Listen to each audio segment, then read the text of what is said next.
Hello my dear students and welcome to mind and brains. मैं हूं आपका maths mentor Rahul and इस समय आप हमारे साथ पढ़ रहे हैं क्लास 8 की जो हमारी एनसीईआरटी टेक्स्ट बुक है।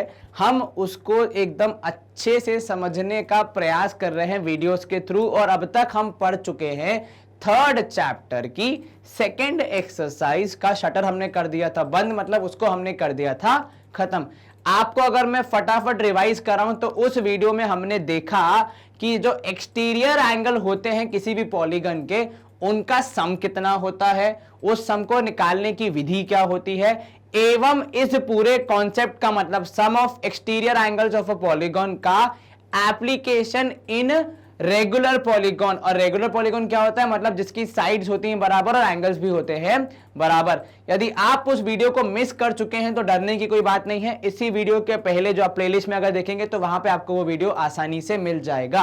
आप वहां पे उस वीडियो की पढ़ाई कर सकते हैं। और इस वीडियो में हम आ रहे हैं हमारे चैप्टर के मेन फोकस की तरफ। हमारे चैप्टर का नाम था अंडरस्टैंडिंग क्वाड्रिलैटरल्स और अब तक पूरी जो हमने जर्नी की है पॉलीगॉन समझने की, उसमें क्वाड्रिलैटरल्स तो खाली एक छोटा सा पोर्शन थे। तो यहां पे हमारा जो फोकस रहेगा वो पूरा फोकस रहेगा क्वाड्रिलैटरल्स को समझने की तरफ कि वो कैसे होते हैं, उनकी प्रॉपर्टीज क्या होती हैं, कितने टाइप्स होते हैं और कुछ विशेष पॉलीगॉन्स को भी हम समझेंगे आने वाले समय में।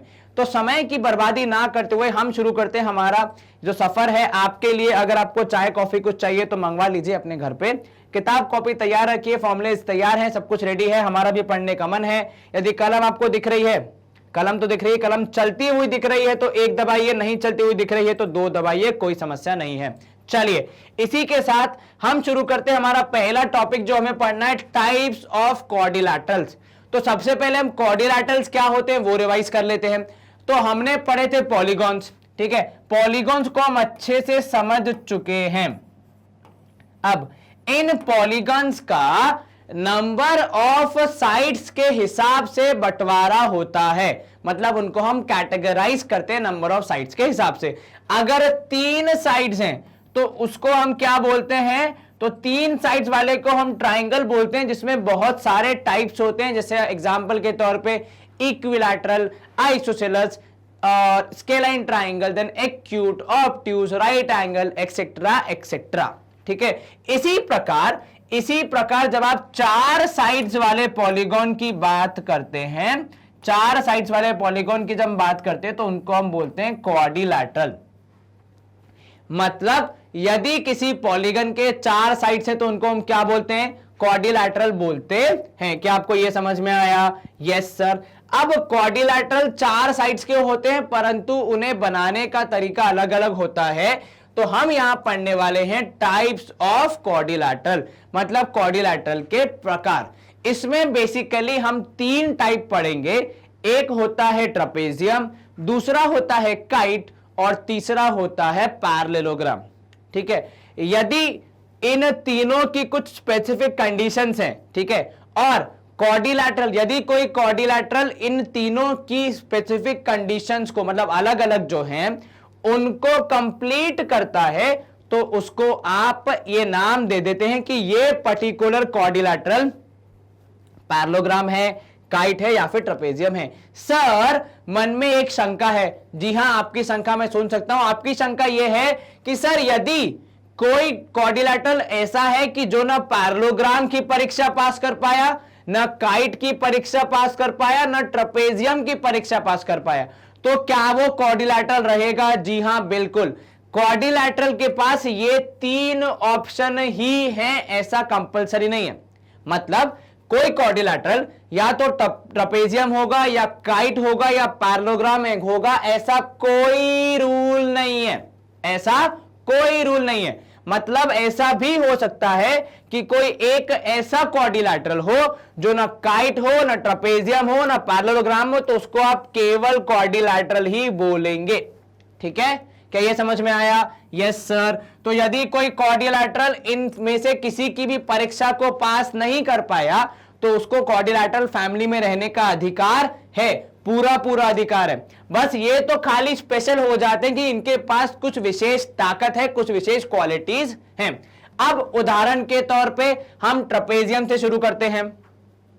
ठीक है, यहां देखिए ट्रपेजियम, ये एग्जाम्पल है ट्रपेजियम के और ये एग्जाम्पल नहीं है। तो अब इनको ट्रपेजियम किसने बनाया और इनको ट्रपेजियम क्यों नहीं बनने दिया जा रहा है? तो पहले हम ट्रपेजियम होता क्या है वो समझ लेते हैं, ठीक है। अब trapezium is a quadrilateral with a pair of parallel sides.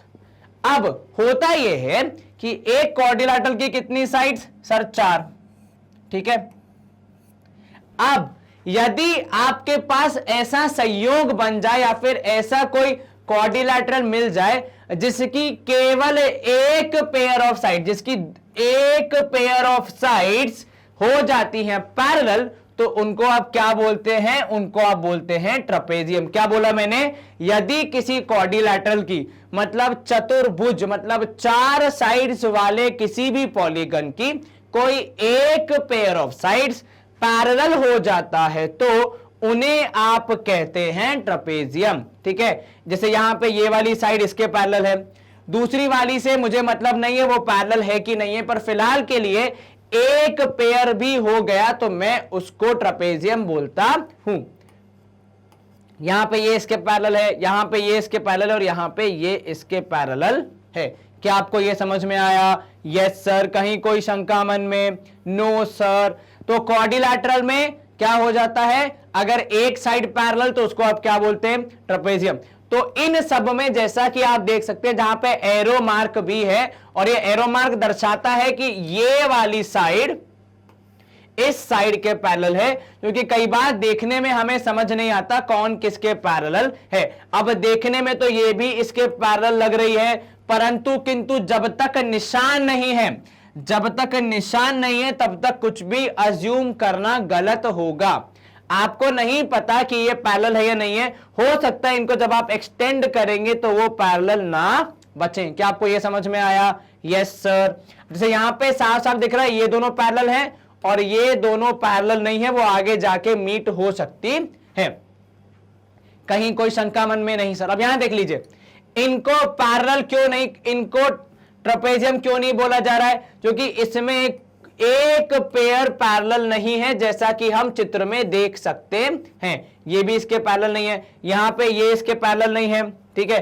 अब ये देखिए ये वाला, सर इसकी क्या गलती है? इसमें तो लाइंस पैरेलल हैं, बिल्कुल ठीक, लाइंस पैरेलल है परंतु किंतु साइड्स पैरेलल है, परंतु किंतु 1 2 3 4 5 कितनी साइड्स हो गई?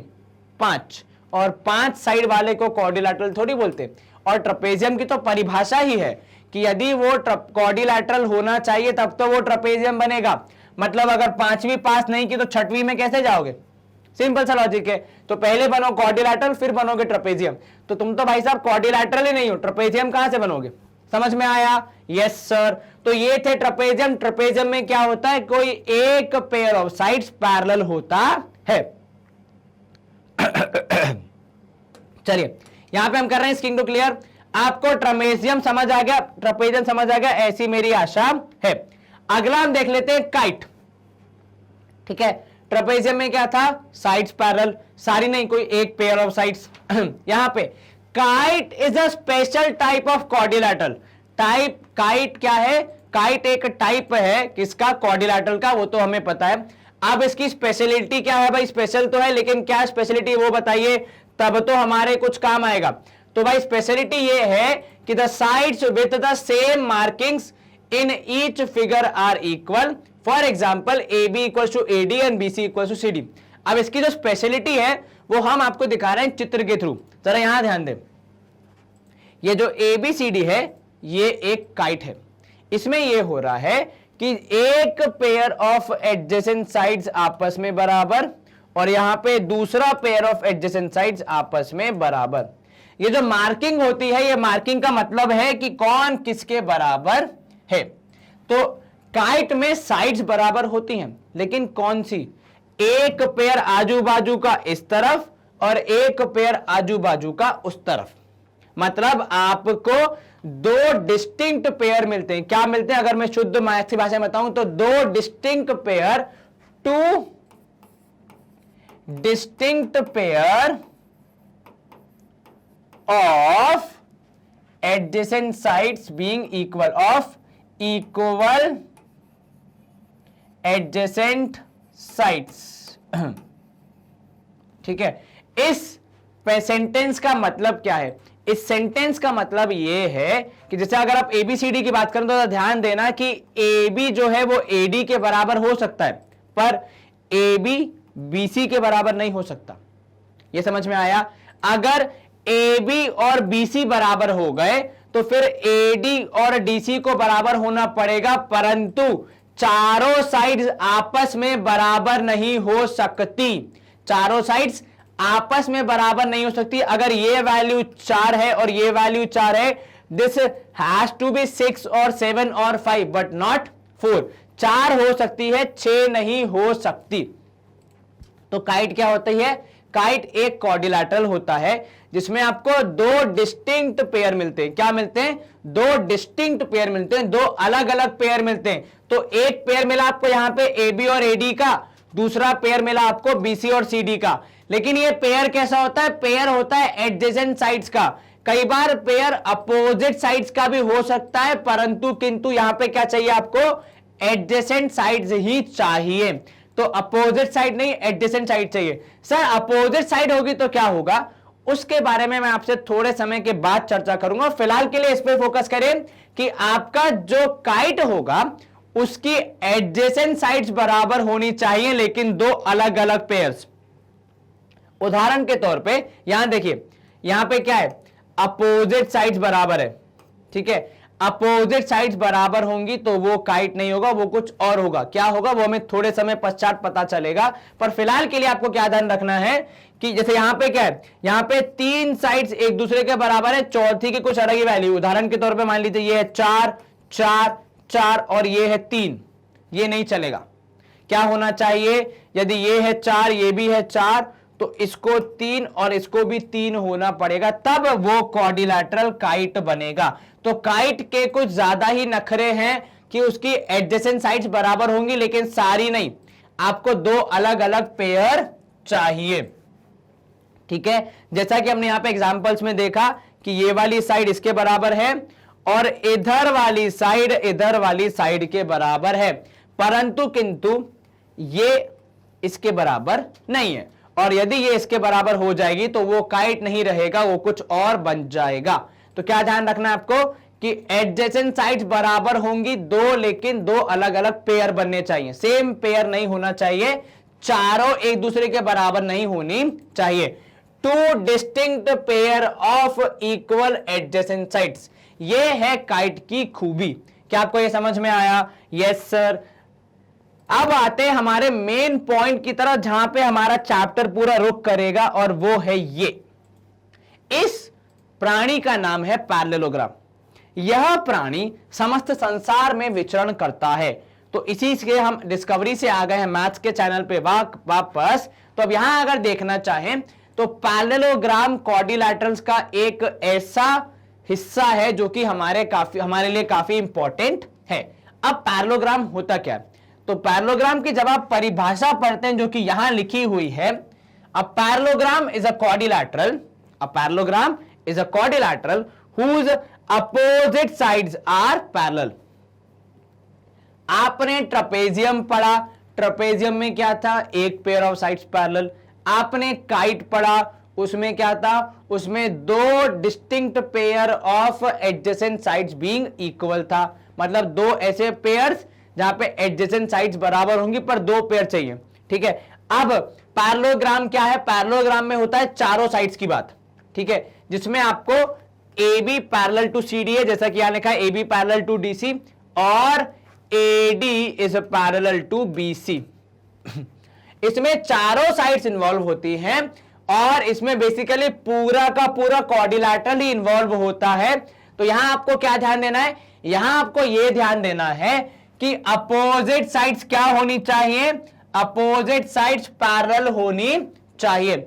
Example, AB is parallel to DC and AD is parallel to BC। ठीक है, जैसा कि यहां पे लिखा है।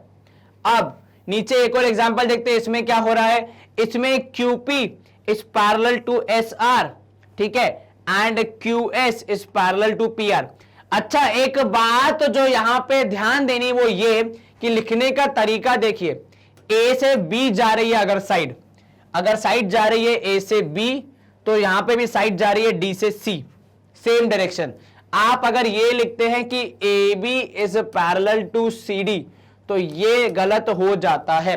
लिखने का सही तरीका ये होता है कि दोनों साइड सेम डायरेक्शन में जानी चाहिए। यदि वे अपोजिट डायरेक्शन में गई तो वो गलत हो जाता है लिखने के हिसाब से। यहां पे देखिए LM is parallel to ON, same direction. LO is parallel to MN, same direction. ठीक है, ये हो जाते हैं पैरेललोग्राम। पैरेललोग्राम में क्या होता है? A parallelogram is a quadrilateral जिसकी अपोजिट साइड्स क्या होती हैं? पैरेलल होती हैं। ट्रेपेजियम में मेंशन था कोई एक पेयर, पैरेललोग्राम में एक पेयर से काम नहीं चलेगा, दोनों पेयर पैरेलल चाहिए। ठीक है, ये डिफरेंस है। तो ट्रेपेजियम से ज्यादा कॉम्प्लेक्स होता है या ज्यादा पेचीदा होता है पैरेललोग्राम, जिसको मैं सामान्य शॉर्टकट में ऐसे भी लिखते हैं, पैरेलल और ग्राम। ठीक है, तो ट्रेपेजियम में क्या होता है? एक पेयर, इसमें क्या होता है? दो पेयर, मतलब चारों साइड्स इन्वॉल्व होती हैं, two pair of parallel sides. तो इसमें चारों साइड्स खेलती हैं, इसमें दो साइड्स ही खेल के अपना मन भर लेती हैं, बाकी दोनों से कोई कुछ नहीं पूछता। अब यहां पे देख लीजिए पैरेललोग्राम के आपने एग्जांपल देखे, तो कौन से लोग पैरेललोग्राम नहीं है उनका एग्जांपल देख लीजिए। सॉरी, यहां पे A B is parallel to C D. ठीक है, पर ये खाली एक ही पेयर ऑफ साइड्स के बारे में बोल रहा है, दूसरा पेयर ऑफ साइड्स क्या कर रहा है ये उसको नहीं पता है। और जब एक पेयर ऑफ साइड्स पैरेलल होता है तो उसको आप क्या बोलते हैं? उसको आप बोलते हैं ट्रेपेजियम। तो ये जो बेचारा क्वाड्रिलैटरल है, ये ट्रेपेजियम की परीक्षा तो पास कर गया, पर पैरेललोग्राम होने की परीक्षा में नहीं बैठ पाया, नहीं निकल पाया। और सर काइट की परीक्षा में अब उसकी लेंथ के बारे में कुछ बताया नहीं है तो हम बोल नहीं सकते। तो अभी हमें पैरेललोग्राम और काइट के बीच में पैरेललोग्राम और ट्रेपेजियम के बीच में कंपेयर करना था। तो ये जो भाई साहब थे वो ट्रेपेजियम की परीक्षा तो निकाल गए, परंतु पैरेललोग्राम की परीक्षा में फेल हो गए। यहां देख लीजिए सर, इसमें न तो कोई किसी के पैरेलल है, तो ये बेचारा तो ना ट्रेपेजियम की परीक्षा पास कर पाएगा, ना काइट की और ना पैरेललोग्राम की, पर एटलीस्ट इसको क्वाड्रिलैटरल तो हम बोल ही सकते हैं। ये तो और ही बेचारा गया बीता है, इसका तो हम इसको क्वाड्रिलैटरल ही नहीं बोल सकते, क्योंकि नंबर ऑफ साइड्स कितना है? 6, और जब नंबर ऑफ साइड्स होगा 4 से ज्यादा या 4 से कम तो उसको आप क्वाड्रिलैटरल नहीं बोलते हैं। हालांकि यहां पे साइड्स पैरेलल है, A B is parallel to ED and BC is parallel to FE, परंतु किंतु क्योंकि इसमें नंबर ऑफ साइड्स ही क्वाड्रिलैटरल के डेफिनेशन में फिट नहीं बैठ रहा है, तो पहले तो आप क्वाड्रिलैटरल बनिए, फिर तो आप ट्रेपेजियम बनेंगे। ठीक है, तो जब आप क्वाड्रिलैटरल ही नहीं बन पाए तो ट्रेपेजियम बनने का या पैरेललोग्राम बनने का सवाल ही नहीं आता, क्योंकि पैरेललोग्राम की परिभाषा में ही लिखा है कि a parallelogram is a quadrilateral. उदाहरण के तौर पे अगर आपने सोशल साइंस पढ़ी है तो उसमें भारत के देश में इलेक्शन कौन लड़ सकता है? वह व्यक्ति जो भारत का निवासी है। तो अब आप कोई अगर सपोज अमेरिका से आ जाए कि मुझे इलेक्शन लड़ना है, तो भाई साहब इलेक्शन लड़ने के लिए पहले आप भारतीय बनिए, फिर आप इलेक्शन लड़ने के बारे में सोचिए। तो भारतीय बने बिना डायरेक्ट इलेक्शन लड़ना पॉसिबल नहीं है, तो पहले क्वाड्रिलैटरल बनिए, फिर पैरेललोग्राम बनने की बात करना। ठीक है, इसीलिए ये कनेक्शन होना जरूरी है कि पहले आप चेक करें कि सामने वाला व्यक्ति, सामने वाला जो प्राणी है, जो फिगर है, जो शेप है, जो पॉलीगन है, वो क्वाड्रिलैटरल है या नहीं है, उसके बाद तो पैरेललोग्राम की परीक्षा लेंगे आप। ठीक है, तो what is the parallelogram? Simple भाषा में जहां पे अपोजिट साइड्स होती हैं पैरेलल, और इसकी वजह से इसमें काफी कुछ पढ़ने का हमें मौका मिल जाता है। अब थोड़ा हम पैरेललोग्राम को ज्यादा एक्सप्लोर करेंगे, पैरेललोग्राम के अंदर की चीजें देखते हैं। तो उदाहरण के तौर पे आपको दिया यहां पे एबीसीडी जो कि एक पैरेललोग्राम है। अब इसके एलिमेंट्स देखते हैं, एलिमेंट्स मतलब इसके पार्ट्स देखते हैं। अब क्वाड्रिलैटरल में क्या क्या होता है? अपोजिट साइड्स होती हैं। What do mean by opposite sides? जो एक दूसरे के एग्जैक्टली आमने सामने हैं उनको आप अपोजिट साइड्स बोलते हैं। तो इस चित्र के हिसाब से A B and C D है अपोजिट साइड्स। दूसरी वाली आप मुझे बताइए। हाँ जी, BC और AD, बिल्कुल ठीक। तो एक पेयर ऑफ अपोजिट साइड्स ये रहा, दूसरा पेयर हो जाएगा BC एंड AD। अगेन लिखते समय प्रयास करें कि सेम दिशा में जाएं। तो जब आप B से C गए तो यहां पे भी A से D जाना ज्यादा बेहतर होगा, क्या आपको ये समझ में आया? तो अपोजिट साइड्स का हमेशा पेयर होता है उनके बारे में जब बात होती है, ठीक है। चलिए और क्या पूछा है वो, ऑपोजिट एंगल्स, मतलब आमने सामने के एंगल्स। तो ए के सामने है सी और बी के सामने है डी, ठीक है। तो हमें क्या होगा, कौन कौन से एंगल्स होंगे, तो एक होगा angle A and angle C, दूसरा पेयर होगा angle B and angle D, ठीक है। चलिए अब एडजेसेंट साइड्स कौन सी होती हैं, तो आजू बाजू वाली। तो यहां पे कौन किसके एडजेसेंट है, तो ए बी के एडजेसेंट है बी सी, ठीक है, और ए बी के एडजेसेंट ए डी भी है, ठीक है। सी डी है वो एडजेसेंट नहीं, क्योंकि वो सामने है तो वो उसको टच नहीं कर रही है। तो जो साइड्स एक दूसरे को टच करते हैं वो कहलाते हैं एडजेसेंट।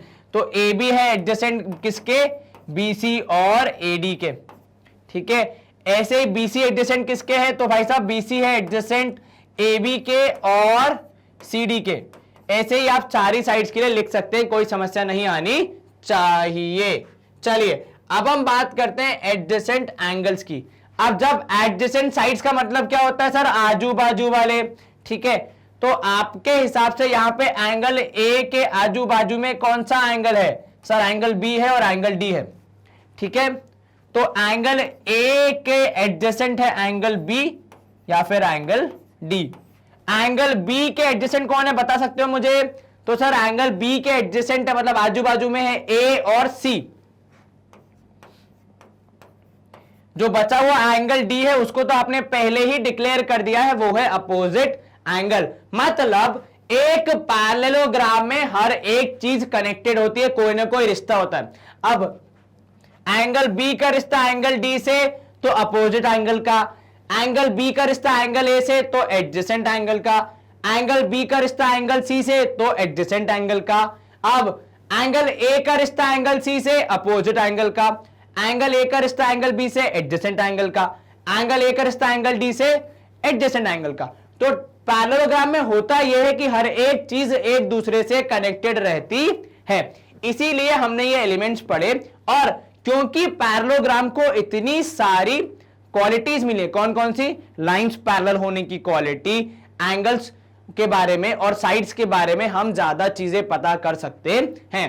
तो पैरेललोग्राम के पास सबसे ज्यादा क्वालिटीज है, कौन कौन सी, सर ट्रापेजियम में तो खाली एक पेयर ऑफ साइड्स पैरेलल होता है, यहां तो क्वाड्रिलैटरल ऐसा है कि जिसकी दोनों पेयर ऑफ साइड्स पैरेलल है। मतलब पैरेललोग्राम में क्या होता है, दोनों पेयर ऑफ साइड्स पैरेलल, तो उसके पास ज्यादा क्वालिटीज हैं, तो उसके पास ज्यादा स्कोप भी है चीजों को आसान बनाने का।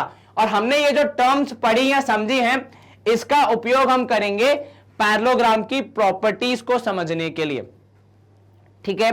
आगे बढ़ते हैं हम।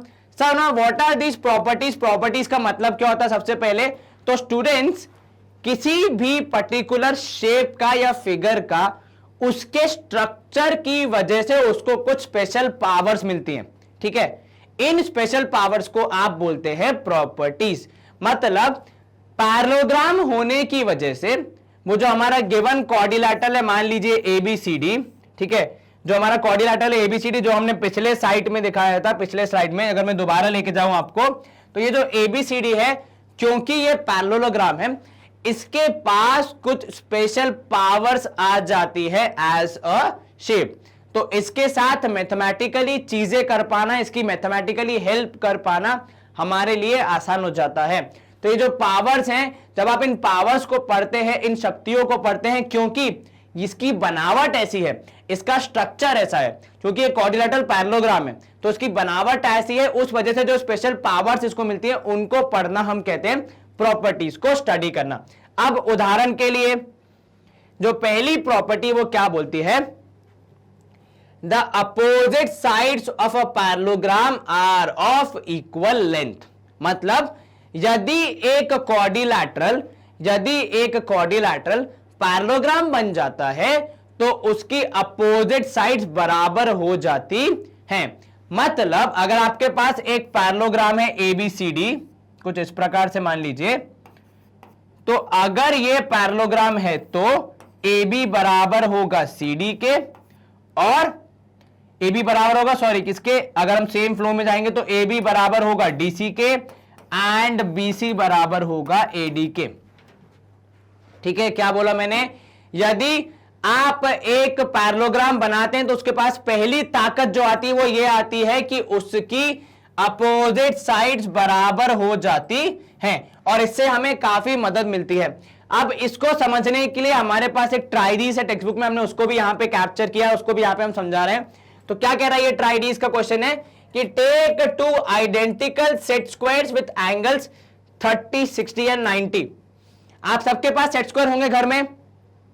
यस सर, बिल्कुल है। उसमें आपको ऐसा पेयर लेना है जो कि बिल्कुल एक जैसे दिखते हैं। ठीक है, इनको करना क्या है? इनको प्लेस करना है एडजेसेंट टू ईच अदर, कुछ इस प्रकार से। ठीक है, अब ये जो आपका शेप बना है ये पैरेललोग्राम है। ठीक है, और आपको देखना है कि क्या जो प्रॉपर्टी बोली है गुरुजी ने वो यहां पे एप्लीकेबल है या नहीं है। अब प्रॉपर्टी क्या कहती है कि किसी भी पैरेललोग्राम के अपोजिट साइड्स की लेंथ होती है बराबर। तो वो मेजर करने के लिए पहले पता होना चाहिए कि अपोजिट साइड्स की लेंथ कितनी है। तो यहां ध्यान देना, ये स्टार्ट कहां से हो रहा है? 0 से हो रहा है, जा कहां तक रहा है? 13 के बाद एक 14 तक, तो इसकी लेंथ हो गई 14। ठीक है, ये कौन सा? मान लीजिए इसको हमने नाम दे दिया AB। अब इधर ये कहां से स्टार्ट हो रहा है? 0 से, जा कहां तक रहा? 9 के बाद एक 10 तक, तो इसकी लेंथ कितनी है? तो इसकी लेंथ हो गई 10। ऊपर देख लीजिए स्टार्ट कहां से हो रहा है? 0 से, जा कहां तक रहा है? 13 के बाद एक 14 तक, तो ऊपर की लेंथ हो गई 14, या फिर आप कुछ लोग इसको 13.5 भी लिख सकते हैं, दोनों नीचे भी ऊपर भी, और साइड में भी, यहां पे भी कितना? 10। अब देखने वाली बात यह है कि अपोजिट साइड्स की वैल्यू आई 14, 14 मतलब बराबर, यहां पे आई 10, 10 मतलब बराबर। मतलब यह सिद्ध होता है कि किसी भी पैरेललोग्राम में अपोजिट साइड्स की लेंथ होती है बराबर। क्या आपको यह प्रॉपर्टी समझ में आई? Yes sir. क्या क्वेश्चन बोल रहा है? Does this help you to verify the above property? हां, हमने उस सेट स्क्वायर की मदद से, आपके सेट ट्राइंगल की मदद से, सॉरी, आपके साइड्स का लेंथ निकाला और कंपेयर किया तो साइड्स का लेंथ बराबर आया। मतलब हमने प्रॉपर्टी को वेरीफाई करके देख लिया कि सॉरी, कि एक पैरेललोग्राम में अपोजिट साइड्स क्या होती हैं? बराबर होती हैं। अब इसको और ज्यादा अच्छे से समझने के लिए हम देख लेते हैं हमारा एक एग्जांपल, जिसका नाम है एग्जांपल क्रमांक 3। आपसे सवाल क्या बोल रहा है कि भाई साहब इस गिवन पैरेललोग्राम का पेरीमीटर निकालिए। ठीक है, पेरीमीटर का मतलब क्या होता है? Sir, sum of all sides. ठीक है, मतलब बेसिकली आउटर बाउंड्री की लेंथ। क्या आपको सारी साइड्स पता है? नहीं सर, हमें सारी साइड्स पता ही नहीं है। तो अब हम क्या हो गए? अब हम हो गए मैथमेटिकली चैलेंज। मतलब हमारे अब जो क्या जानकारी है वो सीमित है, परंतु किंतु हमें मैथ्स का ज्ञान है, तो हम सीमित जानकारी में पूरा रिजल्ट निकाल सकते हैं। कैसे? सर, मैं बोल रहा हूं कि PQ would be equal to SR। क्यों? Because they are opposite sides. तो मतलब PQ की लेंथ कितनी हो जाएगी? सर, PQ की लेंथ सवाल में दी हुई है 12, तो SR की लेंथ भी 12 हो जानी चाहिए। बिल्कुल ठीक। इसी तरीके से सर QR की लेंथ होगी किसके बराबर? PS के बराबर। ये भी क्या है सर? ये भी है अपोजिट साइड्स ऑफ पैरेललोग्राम। और क्योंकि QR की लेंथ है 7, तो PS की लेंथ कितनी हो जाएगी? सर, वो भी हो जाएगी 7। अब आप मुझे बताइए पेरीमीटर निकालने का फॉर्मूला क्या होता है? सर, पेरीमीटर निकालने का फॉर्मूला है सम ऑफ ऑल साइड्स। जब आप निकाल देते हैं तो उसको आप कहते हैं पेरीमीटर। तो सम ऑफ ऑल साइड्स क्या होगा? सर, सारी साइड्स को जोड़ दीजिए, तो सम ऑफ ऑल साइड्स की जगह मैं लिख रहा हूं पेरीमीटर। अब सारी साइड्स कौन कौन सी हैं? Sir, PQ plus QR plus RS या फिर SR लिख लो, प्लस ये कौन सी है? PS। ठीक है, तो यहां पे था 12 प्लस 7 प्लस 12 प्लस 7, तो मतलब कितना हो गया? 12 और 7 हो गया 19, 19 और 19 हो गया 38 सेंटीमीटर हो गया आपका पेरीमीटर। अब यहां ध्यान देना, यह सवाल क्यों जरूरी था? क्योंकि इस सवाल में आपको अधूरी जानकारी देकर, मतलब सिर्फ 2 साइड्स देकर यह बोल दिया कि आप पूरा पेरीमीटर निकालिए।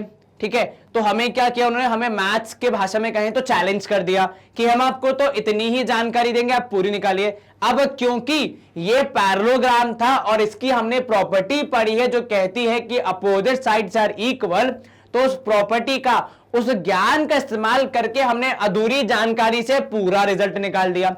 इसीलिए हम प्रॉपर्टीज पढ़ते हैं एंड उनको अप्लाई करते हैं। क्या आपको यह समझ में आया कि अधूरी जानकारी या सीमित जानकारी में पूरा रिजल्ट कैसे निकालना है, वो ज्ञान कौन देता है, प्रॉपर्टीज। अगर हम प्रॉपर्टीज नहीं पढ़ेंगे तो हमें यह समझ नहीं आएगा कि कैसे हम सीमित जानकारी में पूरा रिजल्ट निकाल सकते हैं। तो इसी के साथ हमने देख लिया एक प्रॉपर्टी पैरेललोग्राम की जो क्या कहती है कि अपोजिट साइड्स की वैल्यू बराबर होती है, और उसका उपयोग करके हमने एक सवाल भी, एक समस्या भी सुलझा दी है। चलिए यहां पे होती है स्क्रीन क्लियर एंड हम मूव करेंगे अगले टॉपिक की तरफ। हमारे पास एक और प्रॉपर्टी आ गई। अब क्या कहती है ये प्रॉपर्टी कि the opposite angles of a parallelogram are of equal major.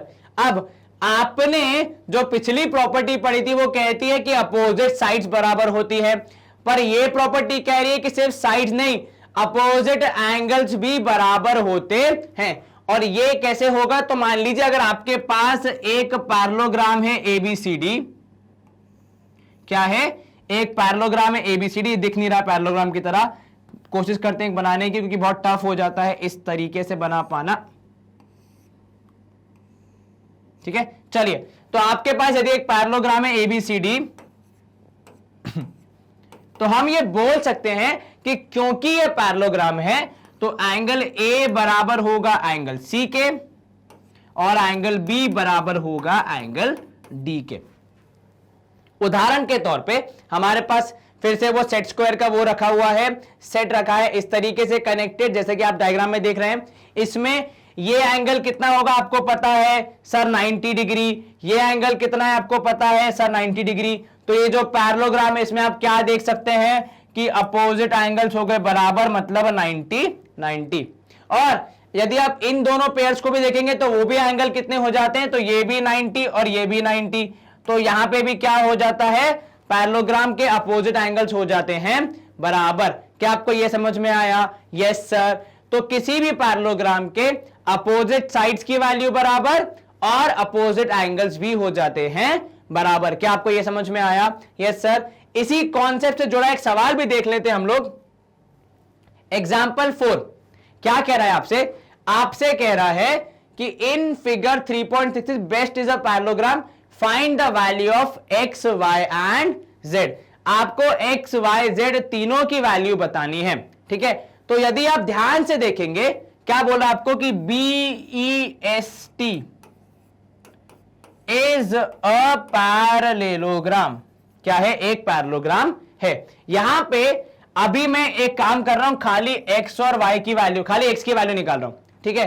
Z की बाद में हम निकालेंगे, पर पहले हम खाली एक्स की वैल्यू निकालते हैं। तो यहां ध्यान दें कि भाई साहब जो एंगल बी है वो बराबर होगा अपोजिट एंगल, मतलब ठीक सामने वाले एंगल एस के बराबर। ये क्या है सर? ये प्रॉपर्टी है पैरेललोग्राम की।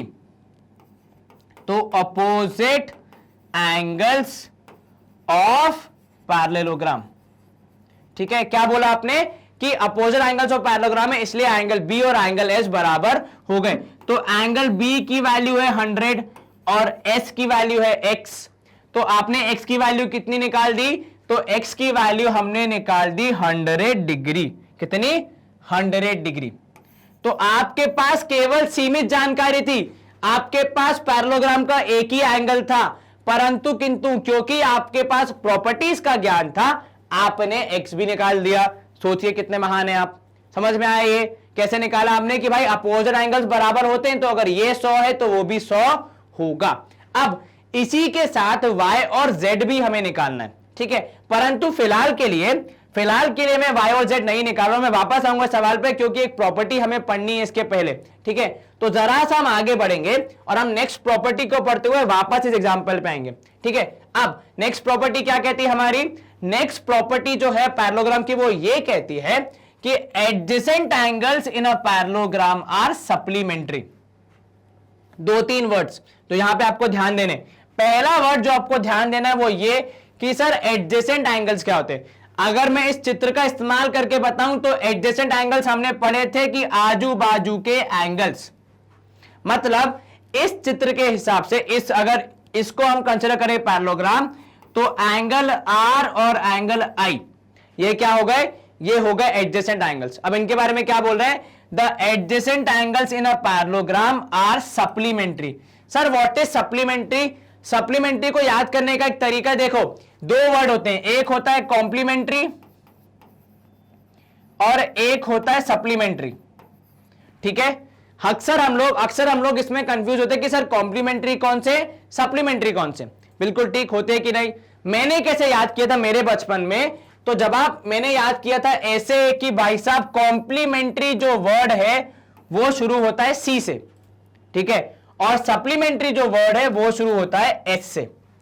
और जितना मुझे पता है, हम सबको ये तो पता होता है कि इनमें से एक है 90, एक है 180, मतलब कॉम्प्लीमेंट्री का मतलब है 90 और सप्लीमेंट्री का मतलब है 180, पर कंफ्यूज हो जाते हैं हम अक्सर। तो मैंने कैसे याद किया था कि भाई साहब ABCD में पहले आता है C, बाद में आता है S, तो मतलब C है छोटा, S है बड़ा। अब जब C है छोटा तो छोटे भाई की वैल्यू भी होगी छोटी, मतलब कितनी, 90। S है बड़ा तो बड़े भाई की वैल्यू भी होगी बड़ी, तो मतलब कितना सर 180। तो सप्लीमेंट्री का मतलब क्या होगा कि सम कितना होना चाहिए, 180 डिग्री। तो सप्लीमेंट्री का मतलब होता है सम 180 डिग्री। तो मतलब एडजेसेंट एंगल्स का सम करने पे हमें मिलता है 180 डिग्री। ये प्रॉपर्टी है किसकी, ये है प्रॉपर्टी पैरेललोग्राम की। मतलब दो आजू बाजू के एंगल्स को जोड़ने पे 180 मिलेगा। अब यहां ध्यान देना, हमने लगभग सब कुछ सीख लिया क्या, कि इन अ पैरेललोग्राम अपोजिट एंगल्स होंगे बराबर और आजू बाजू के एंगल्स होंगे 180 के बराबर। तो यहां पे न सिर्फ R और I होंगे बराबर 180 के बराबर, बल्कि R और G भी होंगे 180 के बराबर, क्योंकि वो भी एडजेसेंट है। R और G एडजेसेंट है, R और I एडजेसेंट है, और R और N क्या है, अपोजिट। तो ये दोनों आजू बाजू वाले, वो अपोजिट वाला, और सबसे कनेक्शन है। पैरेललोग्राम की दुनिया में कोई लड़ता नहीं है, सब एक दूसरे से जुड़े हुए हैं। अब ये समझने के बाद मैं जा रहा हूं वापस अपने सवाल पे। कौन से वाले सवाल पे, पिछले वाले पे, ठीक है। क्या पढ़ा अब तक हमने, तो हमने पहला पढ़ा था ये कि अपोजिट एंगल्स बराबर, और एक हमने जस्ट अभी पढ़ लिया कि भाई साहब एडजेसेंट एंगल्स कैसे होंगे, एडजेसेंट एंगल्स होंगे सप्लीमेंट्री, मतलब जोड़ने पे 180। तो हम लिख देते हैं जोड़, हिंदी में अगर लिखें तो जोड़ो तो 180। ये आपके याद करने के लिए, एग्जाम में मत लिखना ऐसे जोड़ो तो 180, टीचर पे जोड़ देगा नंबर कितने, 4 और 5, मान लो एग्जाम में आ रहे होंगे 92, टीचर जोड़ के 11 लिख देगा। तो जोड़ो तो 180, मतलब ये याद करने के लिए सिर्फ। चलिए अब इन दोनों कॉन्सेप्ट्स का इस्तेमाल करके हम x, y, z तीनों निकालेंगे। सोचिए आप कितने ज्ञानी और महान हैं कि आपको केवल एक एंगल दिया है 100, उसकी मदद से आप 3 एंगल निकाल रहे हैं। है कोई हमसे महान फिर? नहीं सर। चलो देखते, पहले तो हमने x निकाला था, तो x कितना आया था सर, x आया था 100 के बराबर, क्योंकि वो थे एडजेसेंट अपोजिट एंगल्स। चलिए ये हो गया हमारा क्या, ये हो गया हमारा x की वैल्यू फाइंड। अब आते हैं z और y पे। क्या मैं बोल सकता हूं कि एंगल B और एंगल E को जोड़ने पे आएगा 180 डिग्री? कौन सा एंगल B? ये वाला एंगल B। और कौन सा एंगल E? तो ये वाला एंगल E। इन दोनों को जोड़ने पे आएगा 180, क्योंकि ये क्या है, ये है एडजेसेंट एंगल्स। तो अगर B की वैल्यू है 100 और E को प्यार से बोला जाता है Z, तो आप मुझे Z की वैल्यू बता सकते हैं क्या? Yes sir. Z की वैल्यू कितनी होगी सर? 180 में से 100 घटा दीजिए तो ये आपको मिल जाएगी 80 डिग्री। क्या आपको ये समझ में आया? Yes sir. तो मैंने एक ही सवाल में दोनों कॉन्सेप्ट यूज किए, अपोजिट वाला भी और एडजेसेंट वाला भी। अब आते हैं Y की तरफ। तो सर Z और Y को जोड़ने पे 180 आएगा, क्योंकि वो लीनियर पेयर है। मतलब एक सीधी लकीर पे दो एंगल आजू बाजू में, और उन दोनों को जोड़ने पे कितना आता है? 180 आता है। तो z की वैल्यू है 80, y की वैल्यू हम निकाल सकते हैं कितनी आएगी,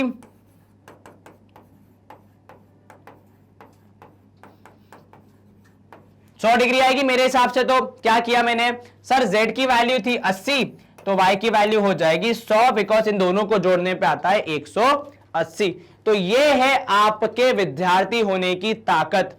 आपको सवाल में केवल एक छोटा सा सहारा था, कितना, कि एक एंगल 100 है बस, इसके अलावा कुछ नहीं बताया था, लेकिन आपने अपने ज्ञान को इस्तेमाल करके x y z तीनों निकाल के सामने रख दिए, है कि नहीं। हमारा नॉलेज कितना बढ़िया।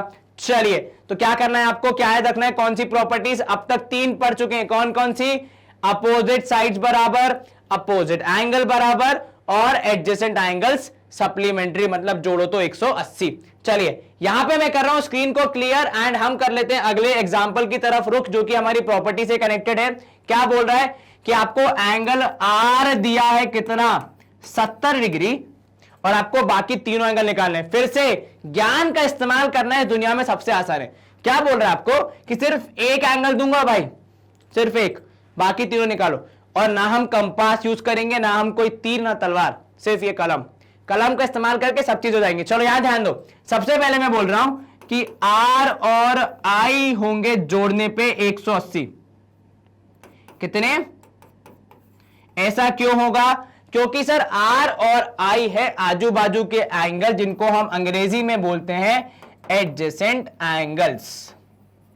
और एडजेसेंट एंगल्स क्या होते हैं, जोड़ो तो 180। अब R की वैल्यू है 70, तो I की वैल्यू निकालना अब तो हमारे लिए बिल्कुल बाएं हाथ का खेल है, पर मैं लिखूंगा दाएं हाथ से। तो एंगल I हो जाएगा 180 में से 70 घटा दीजिए, तो आपको मिल जाएगी I की वैल्यू 110 डिग्री। अब R था 70, I है 110।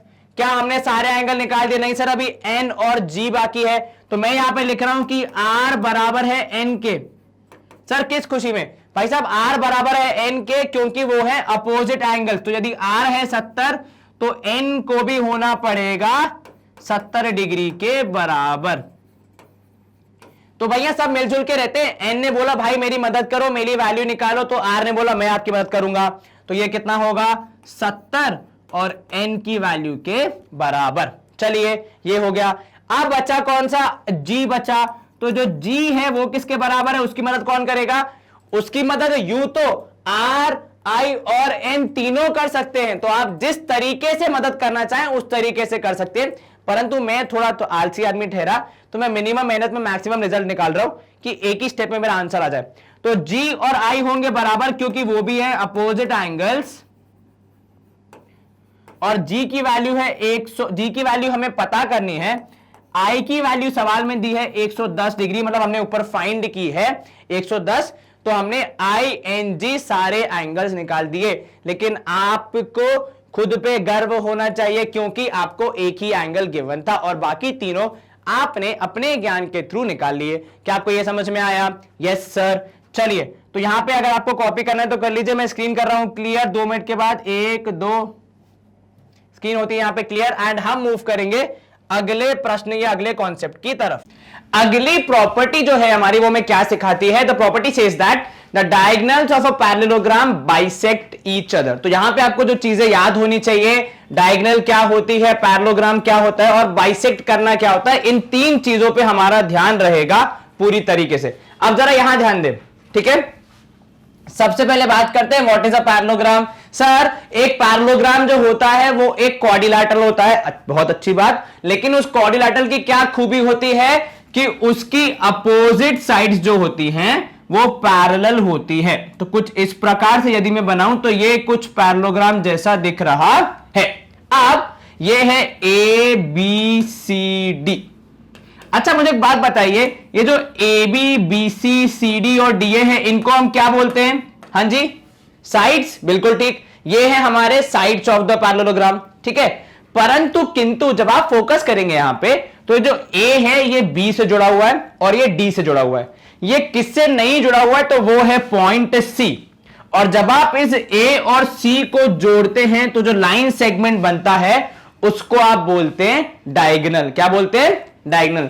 डायगोनल की definition, the line segment joining two non consecutive sides या टू नॉन कंसेक्यूटिव पॉइंट्स और एजेस ऑफ अ पैरेललोग्राम और any for example polygon, not only parallelogram but quadrilateral में भी बन सकती हैं और उसमें बन सकती हैं, पॉलीगॉन में भी बन सकती हैं। तो ए से सी को जोड़ दिया, ये तो हो गया टेक्स्ट बुक की भाषा में। अब अगर मैं आसान भाषा में समझूं तो जब अड़ोसी पड़ोसी को छोड़ के किसी और से मित्रता की जाती है, जब अड़ोसी पड़ोसी को छोड़ के, तो यहां पे ए का अड़ोसी हो गया बी, पड़ोसी हो गया डी, तो अड़ोसी पड़ोसी को छोड़ के किसी और से मित्रता की जा रही है उसी कॉलोनी में, मतलब उसी सर्कल में या उसी फिगर में, तब आप कहते हो डायगोनल बन रहा है। तो ऐसे ही अगर मैं बी और डी को ज्वाइन कर दूं तो डायगोनल बन जाएगा दूसरा। ये हमने बना दी हमारी दो डायगोनल्स, तो डायगोनल समझ में आ गई, पैरेललोग्राम हमें पता है। अब बाइसेक्ट का मतलब क्या होता है? बाइसेक्ट जो सेक्ट वर्ड है उसको मतलब होता है ब्रेक करना, ठीक है, टुकड़े करना, ठीक है। तो बाई का मतलब होता है टू, तो मैथमेटिकली बाइसेक्ट का मतलब होता है दो बराबर हिस्से। क्या बोला मैंने? दो बराबर हिस्से। पर ये सिर्फ मैथमेटिक्स में होता है, घर जाकर अपनी मम्मी से मत बोलना कि मम्मी इस टमाटो के या इस एप्पल के को बाइसेक्ट कर दो, वो थोड़ी सी अमेज हो जाएंगी, थोड़ा सा सहम जाएंगी, क्या बोल रहा है मेरा बच्चा, ठीक है। तो दो बराबर हिस्से करने को बोलते हैं बाइसेक्ट करना मैथमेटिकली। तो इस प्रॉपर्टी के हिसाब से जब आप डायगोनल बनाते हैं तो होता यह है कि ये जो एसी डायगोनल है जो पूरी थी उसका ये बीडी के आने की वजह से दो बराबर हिस्से हो जाएंगे, अर्थात साधारण भाषा में O A would be equal to O C, मतलब जहां पे इंटरसेक्ट हो रहे हैं वो पॉइंट पे ये दो बराबर हिस्सों में बट जाएगी। और अगर ये बट जाएगी तो बीडी बोलेगा मैंने क्या पाप किया है, बिल्कुल ठीक, तो बीडी को भी बांट देंगे दो बराबर हिस्सों में, तो मतलब ओ बी हो जाएगा ओ डी के बराबर। क्या आपको यह समझ में आया? Yes sir. क्या बोला हमने कि जब किसी पैरेललोग्राम की आप डायगोनल्स बनाते हैं तो वो एक दूसरे को बराबर हिस्सों में बांट देती है। मतलब अगर ओसी की लेंथ होगी 5 तो मैं गारंटी से आंख बंद करके बोल सकता हूं कि ओए की वैल्यू भी होगी 5। क्या आपको यह समझ में आया? यदि कोई बोलेगा ओबी की वैल्यू है 3 तो मैं ओडी की वैल्यू बता सकता हूं कितनी? 3। यदि कोई मुझसे बोलेगा कि भाई साहब बीडी की वैल्यू है सपोज 6 या 8, क्या बोला हमने? सवाल है कि बीडी की वैल्यू है 8 सेंटीमीटर, तो आपको बताना है कि ओबी और ओडी की डायमेंशंस क्या होंगे। सर दोनों हिस्से बराबर हैं तो पूरी बीडी को आप दो हिस्सों में बांट देंगे बराबर बराबर हिस्सों में, तो 4 मिलेगा ओबी को और 4 मिलेगा ओडी को। अब एक मिसकॉन्सेप्शन या एक गलत फहमी जो अक्सर बच्चों को हो जाती है वो ये कि क्या ओबी और ओए बराबर होंगे, क्या दोनों डायगोनल के जो आधे आधे हिस्से हैं वो बराबर होंगे? ऐसा हर बार नहीं होता। यदि डायगोनल बराबर होंगी तो उसके आधे हिस्से भी बराबर होंगे। इस विषय पे विस्तृत चर्चा हम बाद में करेंगे, जब हम रेक्टेंगल्स के बारे में पढ़ेंगे तब ये कॉन्सेप्ट ज्यादा यूज होता है। पर अभी के लिए आप इतना मान के रखें कि OA इक्वल टू OB, मतलब डायगोनल के जो आधे आधे हिस्से हैं वो तब तक बराबर नहीं होंगे जब तक आपसे कहा नहीं जाता है। चलिए ये हो गया हमारा कॉन्सेप्ट, लेकिन कॉन्सेप्ट समझने के बाद सवाल सॉल्व करना जरूरी है, तो हम एग्जांपल 6 सॉल्व करेंगे जो कि एग्जैक्टली इसी कॉन्सेप्ट पे बेस्ड है। सवाल कह रहा है आपसे कि हेल्प इज अ पैरेललोग्राम, तो आपको यहां पे हेल्प नामक पैरेललोग्राम की हेल्प करनी है। बेसिकली क्या हेल्प करनी है वो भी देख लेते हैं। Given that OE is equal to 4, OE जो ये वाला डायगोनल का हिस्सा है इसकी लेंथ अगर 4 है और HL मतलब ये जो पूरी डायगोनल है बड़ी वाली HL जो इस तरफ से उस तरफ जा रही है, HL जो है वो 5 मोर देन PE है, आपको फाइंड करना है OH की लेंथ कितनी होगी।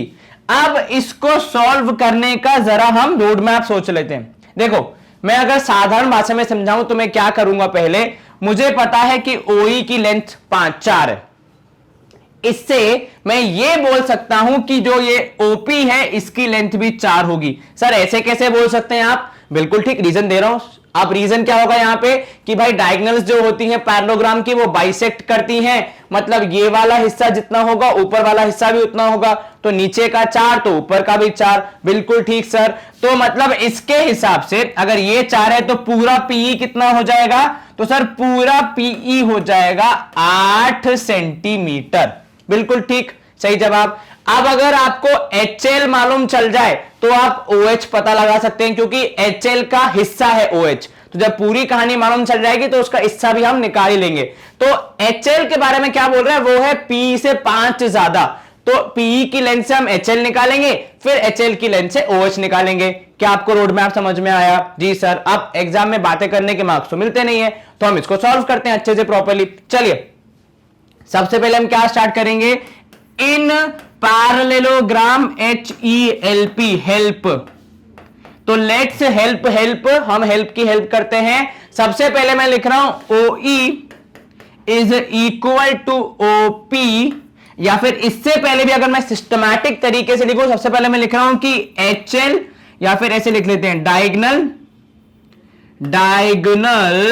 HL एंड PE, ये दो डायगोनल हैं, बाइसेक्ट ईच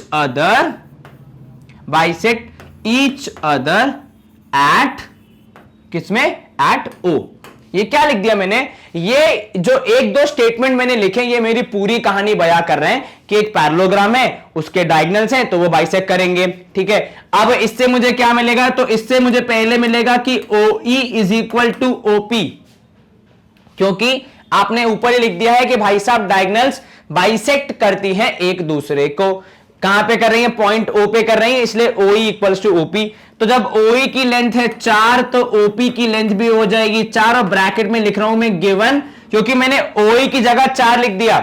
तो मुझसे पूछेगा कोई भी व्यक्ति कि आपने कैसे लिख दिया, तो भाई साहब हमने मन से नहीं लिखा है, सवाल में दिया है, हमने अपने घर से हम कुछ नहीं लाए हैं। देखो हमारी जेबें खाली है, जो सवाल में दिया है हम वही कर रहे हैं। अब यहां देखो, अगर OP की वैल्यू है 4 तो PE कितना हो जाएगा, तो सर PE बना है जोड़ने पे, किसको जोड़ने पे, OE, और OP को जब अपन जोड़ते हैं तो अपन को PE मिल जाता है। बिल्कुल ठीक। तो PE है 4 + 4 मतलब 8 सेंटीमीटर। क्या इसमें कोई शंका नहीं सर? अब यहां से सवाल में दिया है कि HL is 5 more than PE, मतलब जो भी PE की लेंथ होगी उससे 5 ज्यादा। अब जब ज्यादा करना है तो ऐड करना पड़ेगा, तो 5 + PE लिखा है मैंने। क्या ये स्टेटमेंट करेक्ट है? Yes sir. तो 5 + 8 करने पे HL की लेंथ मिल गई 13 सेंटीमीटर, और हमने लगभग ऑलमोस्ट अपना सवाल खत्म कर लिया है। सर अभी का अभी तो HO निकाला है, आपने HL निकाला है। बिल्कुल ठीक, मैंने HL निकाला, लेकिन HL से HO तक का सफर बहुत छोटा है। कैसे? यहां ध्यान दें कि जो HO होगा वो HL का हाफ होगा। सर ये कैसे? ये ऐसे भी समझ सकते हैं आप कि HO और HO प्लस OL को जब अपन ऐड करेंगे तो वो HL के बराबर होगा। हां जी सर। क्या मैं बोल सकता हूं कि HO would be equal to OL? Sir किस लॉजिक से? तो मेरे प्यारे इंटेलिजेंट स्टूडेंट्स, हमने अभी पढ़ा है कि डायगोनल्स बाइसेक्ट करती हैं, तो पूरी डायगोनल को बाइसेक्ट करेंगे तो दो बराबर हिस्से मिलेंगे ना। बाइसेक्ट का मतलब क्या होता है? बराबर हिस्से करना। कितने? 2। ठीक है, तो जब आप दो बराबर हिस्से करेंगे, दोनों हिस्से बराबर, तो HO इक्वल्स टू OL। मतलब यहां पे आप लिख सकते हैं कि twice of HO is equal to HL। ठीक है, यहां पे क्या लिखोगे आप? लिख दो डायगोनल्स बाइसेक्ट ईच अदर। वैसे हमने स्टार्टिंग में लिख दिया है, फिर भी यहां पे लिख दोगे तो कोई दिक्कत नहीं है। अब HO कितना हो जाएगा? तो सर HL/2, जैसा कि आपने पहले लिखा था। तो HO की वैल्यू कितनी? तो सर HL है 13 डिवाइड बाय 2, 13/2, 13/2 कितना होगा? 6.5 होगा। Yes sir. तो हमारे हिसाब से HO की वैल्यू 6.5 आ रही है। क्या आपको यह समझ में आया? जी सर। कहीं कोई शंका मन में? नहीं सर। शुरू कहां से किया था? शुरू हमने डायगोनल के बाइसेक्ट करने से किया था, और खत्म भी हमने वही किया है। कहीं कोई शंका हो मन में तो एक बार दोबारा देख लीजिए। एक फटाफट सा रिकैप। पहले हमने ये वाले डायमेंशन से, OE के डायमेंशन से OP निकाला, फिर उन दोनों की मदद से पूरा हमने PE निकाला, फिर PE की मदद से HL निकाला, और HCl की मदद से फिर आधा करने पे HO निकल गया। क्या आपको ये समझ में आया जी सर? चलिए 2 सेकंड का टाइम दे रहा हूं मैं, अगर आपको कॉपी करना है तो 1 2। अब मैं कर रहा हूं स्क्रीन को क्लियर। चलिए यहां पे होती है स्क्रीन क्लियर है, हम मूव करेंगे अगले प्रश्न की ओर। प्रश्न हमारे अब आ गए हैं एक्सरसाइज के फॉर्म में, जो कि हमें सॉल्व करनी है। पहला क्वेश्चन एक्सरसाइज का है, given ABCD is a parallelogram, ठीक है, complete each statement along with definition और प्रॉपर्टी यूज्ड, ठीक है। आपको बताना है कि इनको जब आप पूरा करेंगे तो कौन किसके बराबर होगा और किस वजह से, आप क्या कारणवश कह रहे हैं कि ऐसा होगा। अब इन्होंने लिखा है AD के बराबर कौन है, तो AD के बराबर ठीक सामने वाली साइड मतलब BC होनी चाहिए। देखो A से D जा रहा है तो आप भी B से C जाओगे, तो क्या लिखोगे AD इक्वल टू BC। अब दुनिया का सबसे महत्वपूर्ण सवाल जो ये पूछ रहा है वो पूछ रहा है क्यों, मतलब आपने लिखा AD इक्वल टू BC, तो वो क्यों लिखा है। तो भाई हम क्या बोलेंगे कि हम भैया प्रॉपर्टीज पढ़ के आए हैं और प्रॉपर्टीज में हमें बताया गया है कि अपोजिट साइड जो होती है वो पैरेललोग्राम की बराबर होती है। तो ब्रैकेट में क्या लिखोगे, opposite sides of parallelogram are equal. Dear students, because of high आलसनेस, मतलब बिकॉज ऑफ बहुत ज्यादा आलस, मैं यहां पे ओपोजिट को सिर्फ ओप्पो लिख रहा हूं, मैं कतई ओप्पो या फिर किसी और कंपनी के मोबाइल की एडवर्टाइजमेंट नहीं कर रहा हूं। चलिए अगला, डीसीबी इक्वल्स टू व्हाट, तो पहले एंगल डीसीबी कहां है उसको ढूंढ लेते हैं। डीसीबी तो डी से शुरू होगा, सी से जाएगा और मुड़ के बी तक पहुंच जाएगा। तो डीसीबी के ठीक सामने वाला एंगल, क्योंकि हमने ये पढ़ा है कि किसी भी पैरेललोग्राम में अपोजिट एंगल्स बराबर होते हैं, तो डीसीबी के बराबर कौन रहेगा सर, डीएबी, बिल्कुल ठीक। तो डीसीबी के बराबर डीएबी, और कारण क्या रहेगा, वही कि भाई साहब opposite angles of parallelogram are equal. चलिए आर क्या इक्वल, ये भी हो गया हमारा सवाल समाप्त। अगला हम देख लेते हैं क्या बोल रहा है, ओसी। ओसी किसके बराबर होगा, तो पहले ओसी को ढूंढ लेते हैं। तो ओसी ये रहा, ये किसके बराबर होगा सर, डायगोनल्स बराबर होती हैं, नहीं डायगोनल्स बराबर नहीं होती, डायगोनल्स जब डायगोनल बाइसेक्ट होती हैं तो ओसी के बराबर उसी डायगोनल का दूसरा हिस्सा होगा जिसको हम क्या बोलेंगे, ओए। तो अब क्या लिखोगे, ओए, और ब्रैकेट में कारण क्या लिखोगे कि diagonals of parallelogram bisect each other. क्या करते हैं, बाइसेक्ट ईच अदर। क्या कोई समस्या नहीं सर, क्या कोई शंका मन में, नहीं सर बहुत आसान था। लास्ट पार्ट हम देख लेते हैं इसी सवाल का। हमसे कह रहा है measure of angle DAB, M का मतलब वहां पे है मेजरमेंट, ठीक है, वैल्यू ऑफ। तो एंगल डीएबी कहां है, तो सर जैसा कि हम देख पा रहे हैं एंगल डीएबी इधर होगा, बिल्कुल ठीक। डी से स्टार्ट होके ए तक जाता है, फिर बी की ओर मुड़ जाता है, बिल्कुल सही। फिर सी डी ए, तो सी से स्टार्ट होके डी तक जा रहा है और ए की तरफ मुड़ जा रहा है, तो कुल मिला के ये वाला एंगल और ये वाला एंगल, इन दोनों एंगल्स को जोड़ने पे, मतलब इन दोनों के मेजरमेंट्स को जोड़ने पे कितना मिलना चाहिए। ये किस टाइप के एंगल हैं सर, ये आजू बाजू में रहने वाले एंगल्स, जिनको हम क्या बोलते हैं, एडजेसेंट एंगल्स। और एडजेसेंट एंगल्स क्या होते हैं, सप्लीमेंट्री। सप्लीमेंट्री में क्या आता है सर, एस आता है, एस मतलब बड़ी वैल्यू, मतलब 180 डिग्री, बिल्कुल ठीक, ठीक है। तो हम क्या लिखेंगे, एडजेसेंट एंगल्स आर सप्लीमेंट्री। एक बार फिर से, अगर आपको ये ट्रिक याद नहीं है कि सप्लीमेंट्री में 180 आता है या फिर 90, कई बार कंफ्यूज हो जाते हैं हम लोग, तो दो वर्ड्स होते हैं, कौन कौन से, कॉम्प्लीमेंट्री और सप्लीमेंट्री। एक होता है 90, एक होता है 180। कौन सा 90 कौन सा 180, तो सी आता है पहले, छोटा है इसलिए 90, एस आता है बाद में, बड़ा है इसलिए 180। क्या आपको यह समझ में आया, क्या सवाल समझ में आया, सारे रीजन हमने लिख दिए। चलिए इसी के साथ हम करेंगे स्क्रीन को क्लियर एंड मूव करेंगे अगले प्रश्न की ओर। सेकंड क्वेश्चन है हमारा, कंसीडर द फॉलोइंग पैरेललोग्राम्स। आपको यहां दो पैरेललोग्राम दिए, find the value of x Y and Z.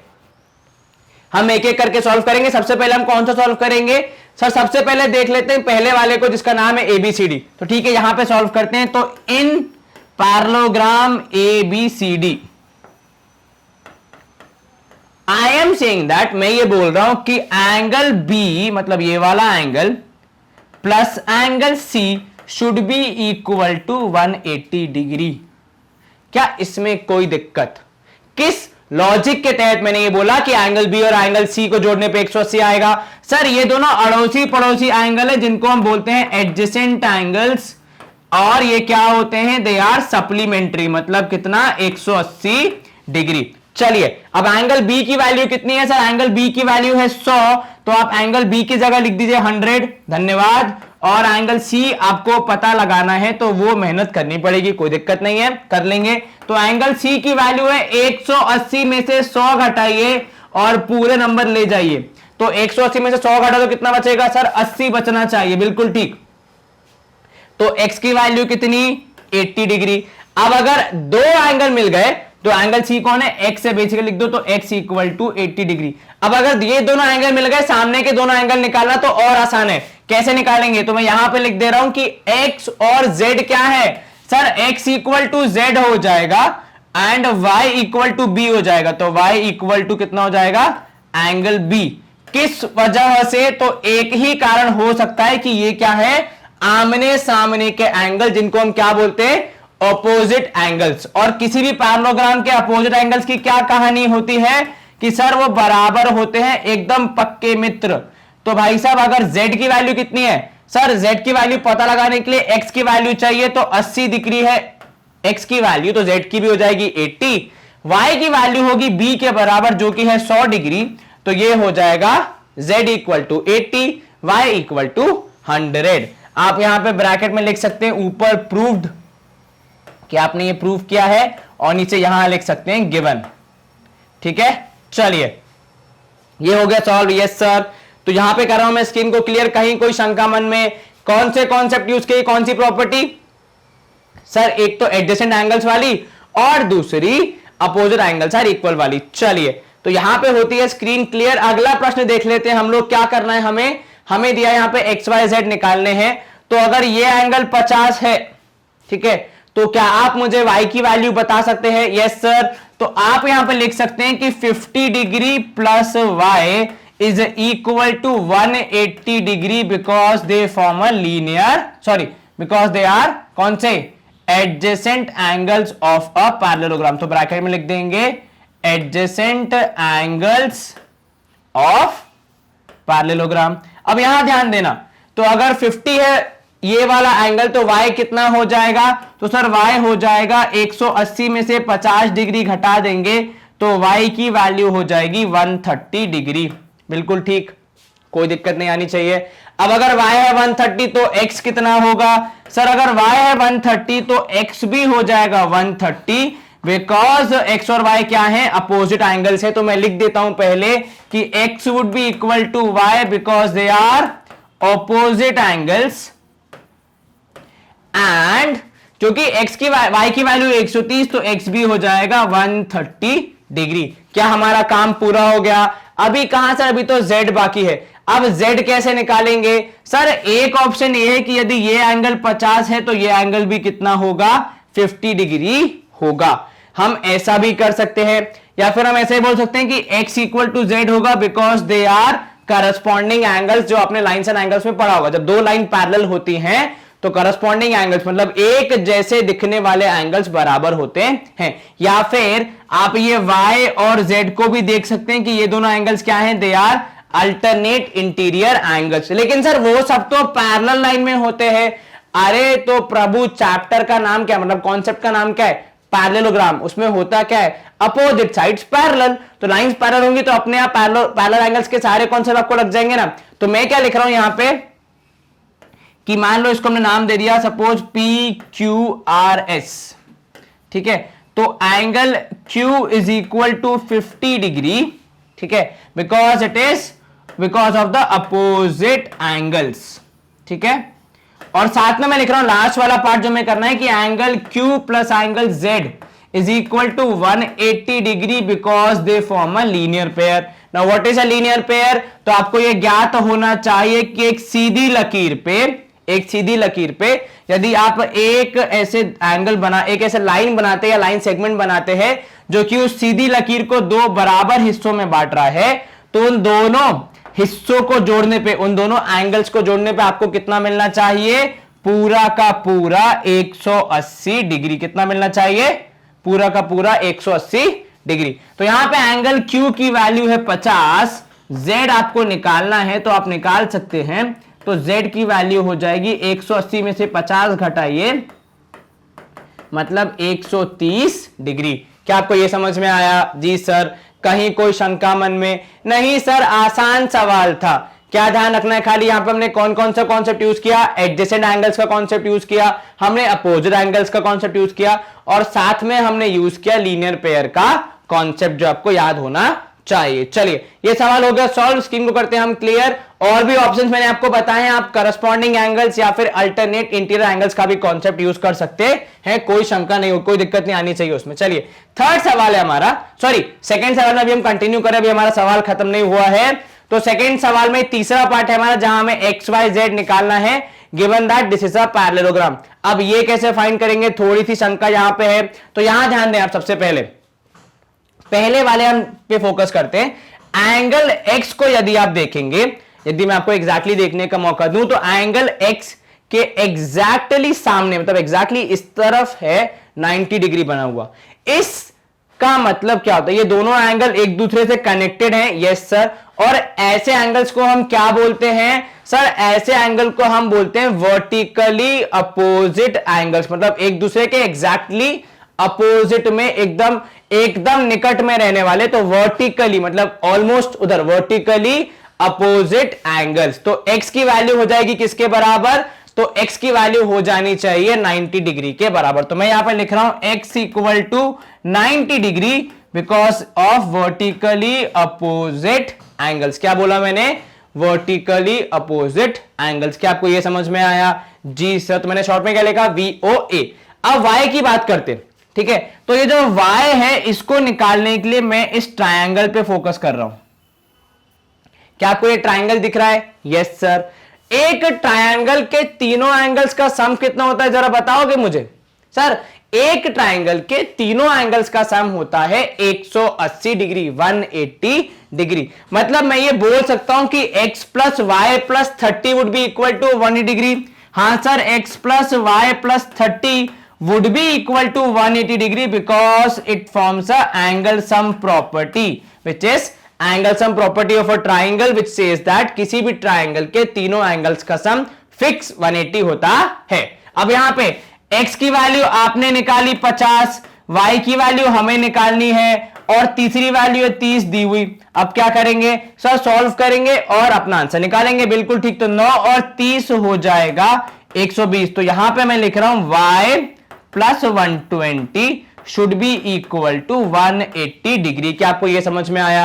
Yes sir. तो y की वैल्यू कितनी? तो सर 180 में से 120 घटा दीजिए और हमें हमारा आंसर मिल जाएगा। तो y की वैल्यू आई 60 डिग्री। क्या इसमें कोई शंका नहीं सर? कितना बोला मैंने? y की वैल्यू आई 60 डिग्री। तो x आया था 90, y आ गया 60। अब तक कौन कौन से कॉन्सेप्ट यूज किए? वर्टिकली अपोजिट एंगल्स और एंगल सम प्रॉपर्टी। अब जरा यहां ध्यान देना, आपने पैरेलल लाइन का कॉन्सेप्ट पढ़ा है? Yes sir. अब क्योंकि ये पर्टिकुलर फिगर पैरेललोग्राम है, can I say that this line is parallel to this line? Yes sir. और मतलब साथ में हिंदी वाला और इंग्लिश वाला नहीं, एंड दिस, ये इंग्लिश वाला हो गया कि ये y और ये x जो एंगल है, इनमें कोई कनेक्शन होगा। क्या बोला मैंने? y और x, सॉरी z में कोई ना कोई कनेक्शन होगा। क्या कनेक्शन है? अब जरा ये सोचिए। सर, ये y और z जो है वो हमें दिख रहे हैं, मतलब मुझे तो दिख रहा है अल्टरनेट इंटीरियर एंगल्स के जैसे। ये एंगल क्या होते हैं सर? जब भी दो लाइंस होती हैं पैरेलल, जब भी दो लाइंस होती हैं पैरेलल और उनके बीच में एक लाइन बनाई जाती है जो कि उनको कनेक्ट कर रही है, जिसको हम क्या बोलते हैं? ट्रांसवर्सल बोलते हैं। इस केस में एंगल्स जो कि ऐसे अंदर छुपे हुए होते हैं उनको हम बोलते हैं अल्टरनेट इंटीरियर एंगल्स, और वो आपस में बराबर होते हैं। तो मैं यहां पे लिख रहा हूं कि भाई साहब y would be equal to z because alternate interior angles. क्या आपको यह समझ में आया? Yes sir. अब y की वैल्यू कितनी है? 60 डिग्री, तो z की वैल्यू भी कितनी होगी? 60 डिग्री। क्या आपको यह समझ में आया? तो इस सवाल को सॉल्व करने के लिए हमने पैरेललोग्राम का एकदम बेसिक कॉन्सेप्ट यूज किया कि लाइंस पैरेलल होती है। उसके अलावा सारे कॉन्सेप्ट आपने जो पहले पिछली क्लास में पढ़े होंगे वही यूज किए। कौन कौन से? एक यूज किया वर्टिकल अपोजिट एंगल्स का एंड दूसरा यूज किया एंगल सम प्रॉपर्टी का। क्या आपको यह समझ में आया? Yes sir. कहीं कोई शंका मन में? No sir. चलिए यहां पे होती है स्क्रीन क्लियर। अब हम ये सवाल देखते हैं। एक्स वाई जेड तीनों निकालना है, ये भी आसान सा सवाल है। अगर ये पता है सबसे पहले हम क्या निकाल सकते हैं? y की वैल्यू कितनी होगी? सर y हो जाएगा 80 डिग्री के बराबर, क्योंकि वो है अपोजिट एंगल्स ऑफ पैरेललोग्राम। ठीक है, क्या होते हैं? बराबर होते हैं। साथ ही सर हम x की भी वैल्यू निकाल सकते हैं, क्योंकि x प्लस, क्या बोला आपने? सर हमने बोला कि x प्लस 80 डिग्री बराबर होना चाहिए 180 डिग्री के, मतलब 180 डिग्री के बेसिकली। किस हिसाब से? सर इनको हम बोलते हैं एडजेसेंट एंगल्स ऑफ पैरेललोग्राम। क्या बोलते हैं हम इनको? Adjacent angles of parallelogram. अब x की वैल्यू कितनी हो जाएगी? तो सर 180 में से ये जो प्लस 80 है साइड चेंज करेगा तो हो जाएगा माइनस 80। सब्ट्रैक्ट कर देंगे तो x की वैल्यू आनी चाहिए 100 डिग्री। कितनी? 100। तो x आ गया 100, y आ गया 80। अब और क्या निकालना है हमें? अभी z निकालना है। तो z निकालने के दो तरीके। पहला तरीका, ये लाइन इस लाइन के पैरेलल है और ये ट्रांसवर्सल है, तो it would be alternate interior angles. क्या आपको ये समझ में आया? Yes sir. सेकेंड तरीका, ये लाइन, ठीक है, एक मिनट अगर मैं दोबारा रब कर दूं इसको। अब मैं क्या बोल रहा हूं कि ये वाली लाइन और ये वाली लाइन एक दूसरे के पैरेलल है और ये है ट्रांसवर्सल, तब भी ये 80 और ये z बराबर होंगे, because they are corresponding angles. ठीक है, तो आप ऐसे भी कर सकते हैं। तीसरा तरीका, ये 80 है तो ये कितना होगा? 100, because they are adjacent angles. या फिर क्योंकि सामने वाला x 100 है तो ये कितना होगा? ये भी 100 होगा। तो हम लिख रहे हैं z निकालने के क्या तरीके? तो मैं लिख रहा हूं z equals to 80 degree, because they are corresponding angles. तो ये मैंने एक तरीका लिख दिया। ठीक है, क्या लिखा मैंने? They are corresponding angles. कौन सा वाला? इससे कनेक्ट करके। अगर मैं y से कनेक्ट करता तब भी मेरा आंसर आता 80, पर तब मैं रीजन क्या लिखता? Alternate interior angles. क्या आपको यह समझ में आया? Yes sir. कहीं कोई शंका? अगला प्रश्न जो हमारा जो 5th पार्ट है वो हमसे क्या कह रहा है? आपको x y z निकालना है, फिर से वही करना है। सबसे आसान जो मुझे दिख रहा है इस वक्त वो दिख रहा है y की वैल्यू निकालना, जो कितनी होगी? सर एग्जैक्टली सामने है तो y हो जाएगा अपोजिट एंगल, तो उसकी वैल्यू हो जाएगी 112 के बराबर। और आप रीजन क्या देंगे? वजह क्या होगी इसकी? तो वजह होगी अपोजिट एंगल्स आर इक्वल। आप ऐसा लिख दीजिए, आप अपोजिट एंगल्स ऑफ पैरेललोग्राम लिख दीजिए, आप opposite angles of parallelogram are equal लिख लीजिए, कुछ भी लिख दीजिए, वजह कायम, वजह आपकी एक्सेप्ट की जाएगी। ठीक है, चलिए तो ये हो गया y। अब निकालना है क्या? x कैसे निकालेंगे? तो सर x निकालने के लिए हम फोकस करेंगे ट्राइएंगल पे। कौन से वाले? सर ये जो आप हाईलाइट कर रहे हैं वो वाले, बिल्कुल ठीक। ट्राइंगल के तीनों एंगल का सम कितना? 180 डिग्री। तो मतलब मैं बोल रहा हूं कि 40 डिग्री और y और x को जोड़ेंगे तो 180 डिग्री आना चाहिए। इसका रीजन क्या है? तो एंगल सम प्रॉपर्टी। अब अगर इसको मैं लिखूं आगे तो 40 प्लस y की जगह पे लिख रहा हूं 112 डिग्री, क्योंकि हमने अभी पता लगाया कि y की वैल्यू है कितनी? 112। और साथ में लिख देंगे x, क्योंकि वो हमें पता लगाना है और सॉल्व करके निकालेंगे x की वैल्यू। अब 112 और 40 जोड़ो कितना होगा? 4 और 1 5, तो मतलब हो जाएगा 152 degree plus x equal to 180 degree. x की वैल्यू बहुत आसान, 182 माइनस 152 डिग्री। क्या कोई शंका मन में? नहीं सर। सब्ट्रैक्ट कीजिए तो 10 में से 2 गया तो 8 बचेगा, 7 में से 5 गया तो 2 बचेगा और 1 में से 1 गया तो 0 बचेगा। तो x की वैल्यू कितनी? 28 डिग्री। क्या इसमें कोई शंका मन में? नहीं सर, एक बार फिर से देख लीजिए क्या किया, एंगल सम प्रॉपर्टी का उपयोग, जहां पे तीनों एंगल्स को जोड़ने पे 180 डिग्री आएगा, क्योंकि यह है angle sum property of triangle. अब इसमें से दो एंगल हमें पता थे कि 40 और 112 को जोड़ने पे आएगा 4 और 1 5, तो 152। उसको हमने किया 180 से माइनस, तो कितना मिला हमें, तो हमें मिला 28। अब इसके हिसाब से हम क्या निकाल सकते हैं, हम z भी निकाल सकते हैं कि z would be equal to 28 degree. Sir logic बिल्कुल ठीक, लॉजिक ये है कि भाई साहब ये लाइन इस लाइन के पैरेलल और ये है ट्रांसवर्सल, और यदि ऐसा होगा तो ये एंगल और ये एंगल होंगे आपस में बराबर, क्योंकि वे हैं अल्टरनेट इंटीरियर एंगल। तो जब x की वैल्यू हो गई 28, तो z को भी अल्टरनेट इंटीरियर एंगल होने का वचन, धर्म, कसम जो भी उसने खाई है वो निभानी पड़ेगी, और उसको भी 28 डिग्री होना पड़ेगा। क्या आपको यह समझ में आया? जी सर। चलिए तो स्क्रीन करेंगे हम क्लियर एंड मूव करेंगे अगले प्रश्न की ओर। सवाल क्रमांक 3 है हमारा। क्या बोला आपसे, can a quadrilateral be ABCD be parallelogram if angle D और एंगल बी को जोड़ने पे 180 डिग्री आ रहा है। तो अब हम एक काम करते हैं, हम रफ में ड्रॉ कर लेते हैं ताकि हमें पता चल सके सवाल में पूछ क्या रहा है। कहना चाह रहा है कि भाई साहब एंगल बी और एंगल डी दोनों को जोड़ने पे 180 होगा, तो क्या आप उसे पैरेललोग्राम बना सकते हैं? क्या ऐसा पैरेललोग्राम बन सकता है? सर एंगल बी और एंगल डी बराबर होने की कंडीशन है, मतलब दोनों बराबर होने थी, दोनों को जोड़ने पे कितना आएगा उसकी कोई कंडीशन नहीं है। तो जब कंडीशन नहीं है तो 180 हो सकते हैं, और हमारे पास एग्जांपल भी है। उदाहरण के तौर पे एंगल बी और एंगल डी यदि दोनों होगा 90 डिग्री के बराबर, तो उनका सम कितना हो जाएगा, 180 हो जाएगा। तो पैरेललोग्राम कैसा बनेगा, एकदम सीधा बनेगा, जिसको हम बोलते हैं रेक्टेंगल। ठीक है, क्या बोलते हैं, रेक्टेंगल। तो ये बन गया हमारा पैरेललोग्राम। तो हम लिखेंगे यस, और हम एग्जांपल लिख देंगे बाजू में कि रेक्टेंगल नामक जो एक हमारा पैरेललोग्राम होता है उसमें यही होता है कि अपोजिट एंगल्स को जोड़ने पे 180 आता है। सर स्क्वायर भी तो है, बिल्कुल ठीक, लेकिन स्क्वायर भी तो एक टाइप का रेक्टेंगल ही है, तो रेक्टेंगल एक बेटर वर्ड होगा सबको रिप्रेजेंट करने के लिए। चलिए अब हम अगली कहानी देख लेते हैं, तो इसको हम कर रहे हैं इरेज। सेकेंड पार्ट हमारा बोल रहा है कि A B equal to D C कितना, 8 सेंटीमीटर। ठीक है, तो हमने बनाया एबीसीडी पैरेललोग्राम एक, जिसमें हमसे बोला जा रहा है, ये हमारा नाम हो गया ए बी सी डी। तो A B equal to D C मतलब 8 सेंटीमीटर, तो ए बी है 8, डी सी है 8, बी ए डी है 4 और बी सी है 4.4। ठीक है, क्या बोला, बी सी है 4.4। लेकिन हमने जो नियम पढ़ा है, जो प्रॉपर्टी पढ़ी है, उसमें अपोजिट साइड्स बराबर होती है। तो यदि ये पैरेललोग्राम बन गया तो इसको वो प्रॉपर्टी फॉलो करनी पड़ेगी। तो मतलब 4 और सामने वाली साइड को भी कितना होना पड़ेगा, 4, पर वो है कितनी, 4.4। तो मतलब ऐसा कोई पैरेललोग्राम पॉसिबल नहीं है।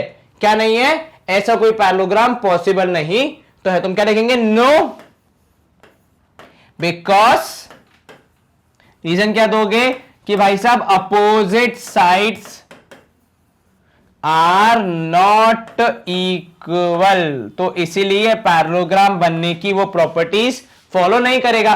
तो जब पैरेललोग्राम की प्रॉपर्टीज नहीं फॉलो करेगा तो पैरेललोग्राम कैसे बनेगा, तो इसीलिए ये वाला क्वेश्चन हमारा हो जाता है नो के फॉर्म में आंसर। नेक्स्ट वाला, angle A equal to 70 and angle C equal to 65। यहां भी देखिए एक बार, तो ये बनाया हमने डायग्राम, तो ये हो गया ए बी सी डी। तो जैसा कि मैं देख पा रहा हूं ए और सी है अपोजिट एंगल्स और दोनों होने चाहिए बराबर, परंतु ये है 70 और ये है 65। तो मतलब ये भी क्या हो जाएगा, ये हमारी प्रॉपर्टी का वॉयलेशन, मतलब प्रॉपर्टी से गद्दारी हो जाएगा, मतलब प्रॉपर्टी से गलत बात हो जाएगी, प्रॉपर्टी को फॉलो तो करना पड़ेगा। तो यहां पे भी क्या हो रहा है कि ये भी पैरेललोग्राम पॉसिबल नहीं है क्योंकि अपोजिट एंगल्स बराबर नहीं है। तो यहां पे भी आएगा no, because opposite angles are not equal. क्या बोला मैंने, आर नॉट इक्वल। पेन हो गई है मेरी समाप्त, एक बार फिर से इंक चेक कर लेते हैं। तो आर नॉट इक्वल नहीं चल रहा है, पेन देवी चल जाओ प्लीज।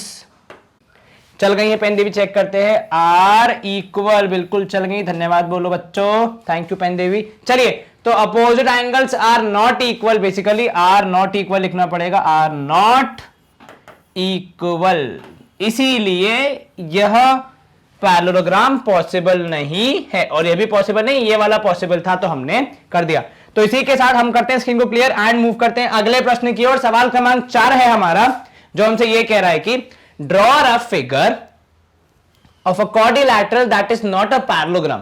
क्वाड्रिलैटरल पैरेललोग्राम नहीं होना चाहिए, क्वाड्रिलैटरल पैरेललोग्राम नहीं होना चाहिए, परंतु इस दुनिया में सबसे कठिन शब्द है, क्योंकि परंतु के बाद आप कुछ भी करवा सकते हैं। तो यहां पे हमसे क्या करवा रहा है सवाल, परंतु has exactly two opposites angles of equal measure.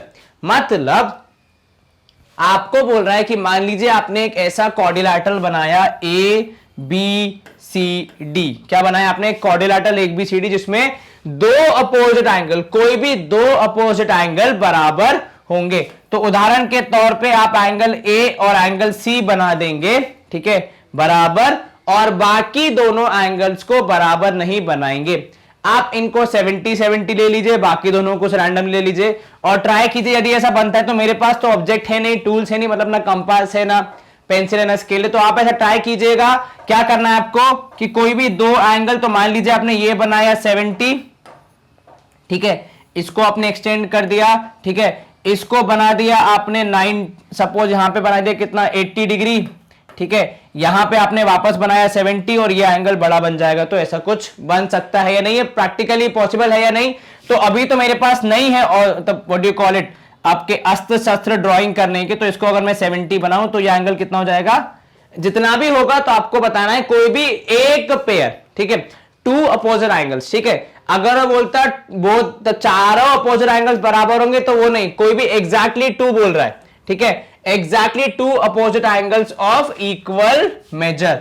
इसको हम ज्यादा अच्छे से अंडरस्टैंड करेंगे जब हम करेंगे कंस्ट्रक्शंस का चैप्टर, कैसे क्या बनाते हैं, जिसको हम बोलते हैं प्रैक्टिकल ज्योमेट्री। पर फिलहाल के लिए आपको रफ फिगर बनाना है, बना के देख सकते हैं ऐसा बन रहा है या फिर नहीं। चलिए, सवाल क्रमांक 5 है हमारा, the measure of two adjacent angles of a parallelogram are in ratio of 3:2।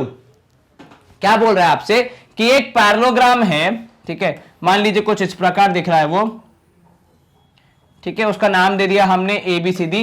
तो एबीसीडी का नामकरण हो चुका है, एबीसीडी है पैरेललोग्राम, जो दिख नहीं रहा लेकिन मान लो है पैरेललोग्राम, उसके दो एडजेसेंट एंगल्स। तो उदाहरण के तौर पे एंगल ए और एंगल बी, इन दोनों को हमने ले लिया, इनका रेशियो है 3:2, ठीक है।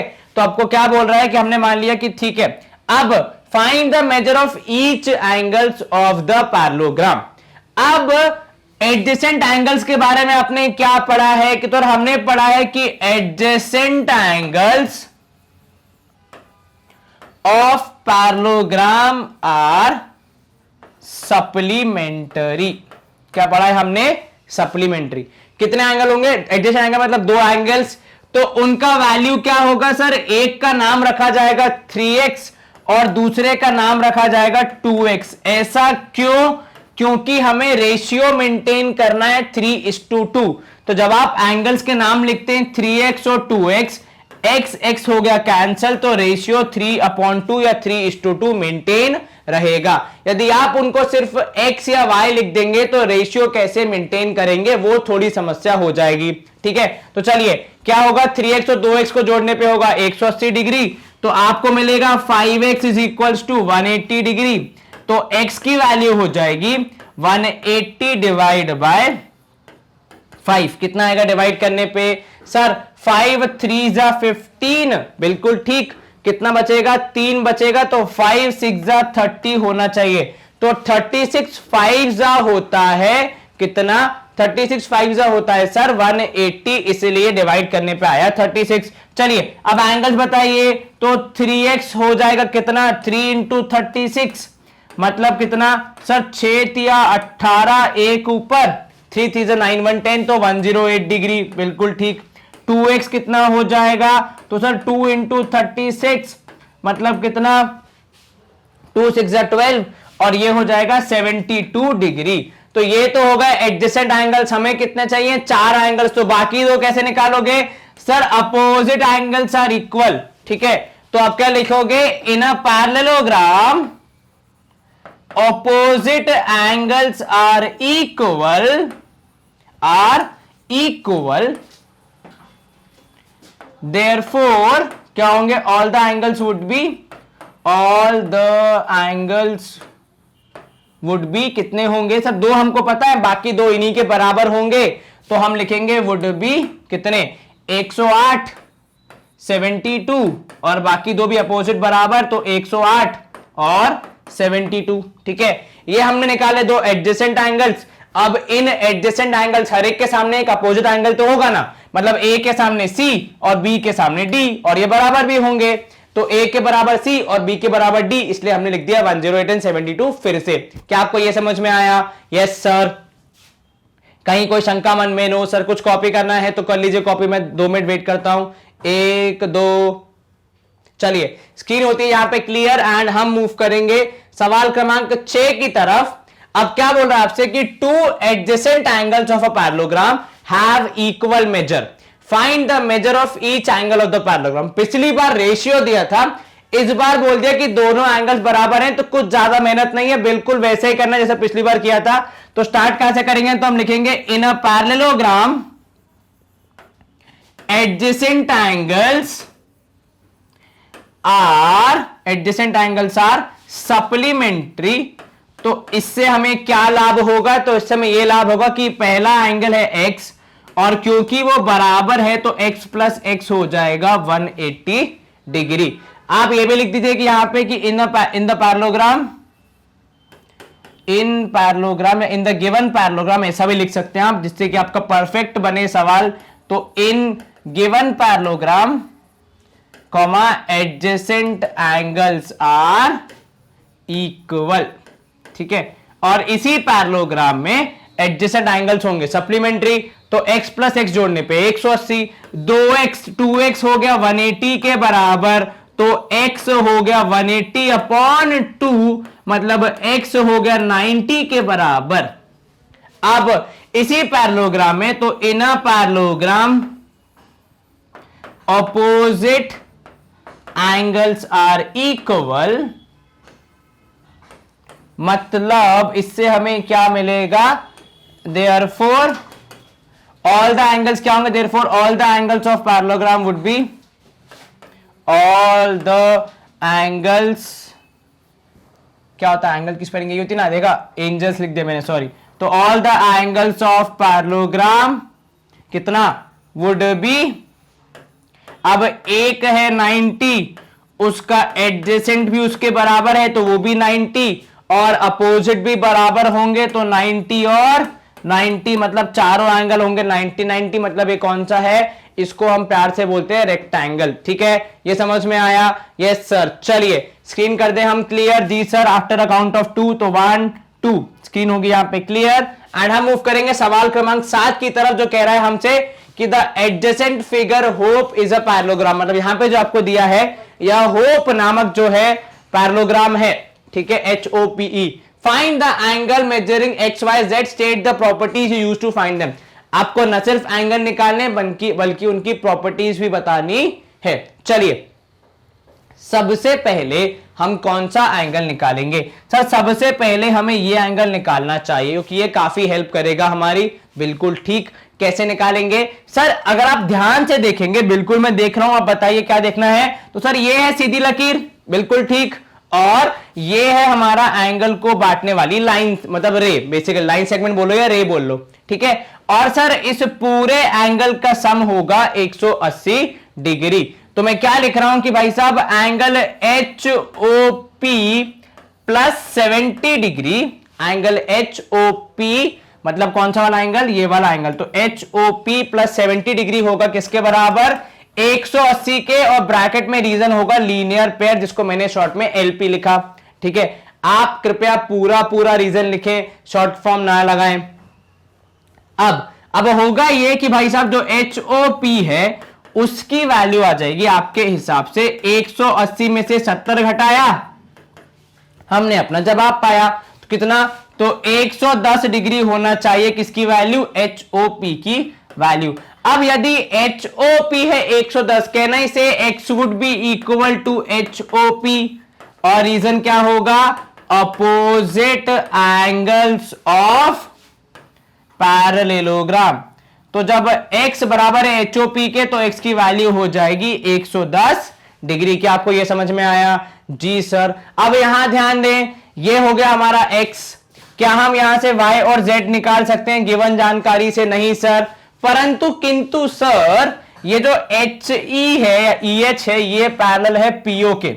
बिल्कुल ठीक, क्योंकि ये क्या है, अपोजिट साइड्स ऑफ पैरेललोग्राम और वो पैरेलल होती हैं। और ये है ट्रांसवर्सल। बिल्कुल ठीक। तो मतलब जो 40 डिग्री होगा और ये जो y है इनमें कोई कनेक्शन है। तो जब तक मैं ये पूरी रामायण लिख रहा हूं आप जरा कनेक्शन के बारे में सोचिए। तो सर आपने लिखा कि भाई साहब HE is parallel to OP और HP इज ट्रांसवर्सल।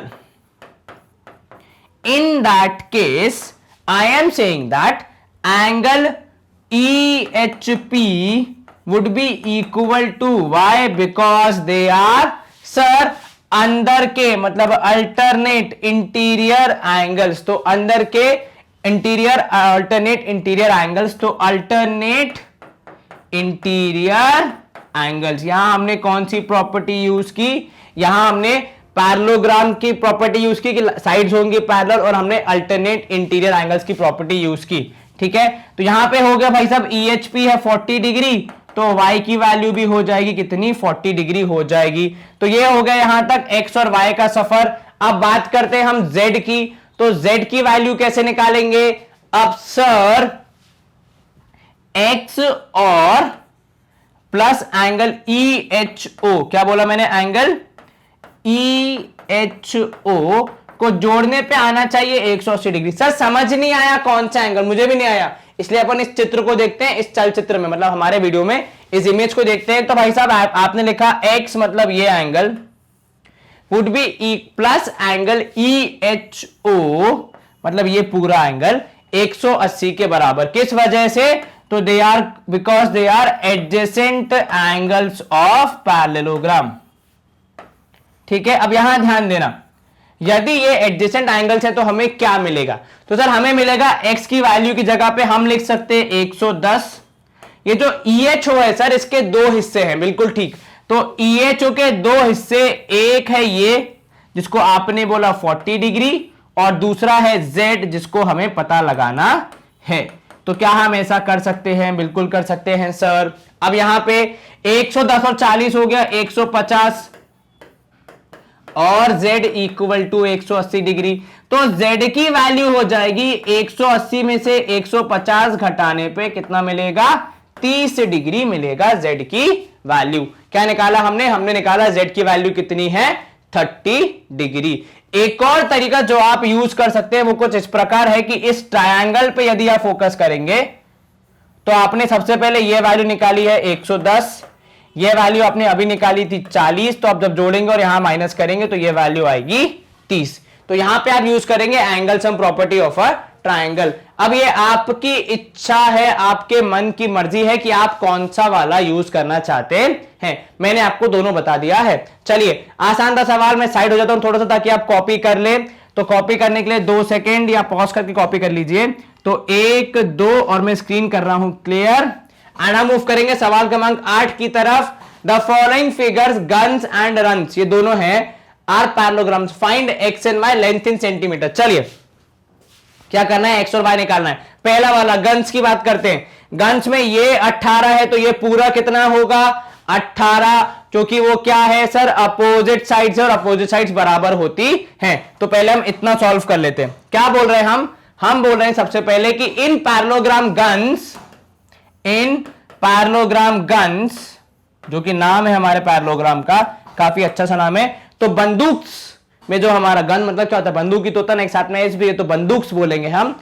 तो बंदूक में GS बराबर होगी किसके? तो GS बराबर होगी UN के।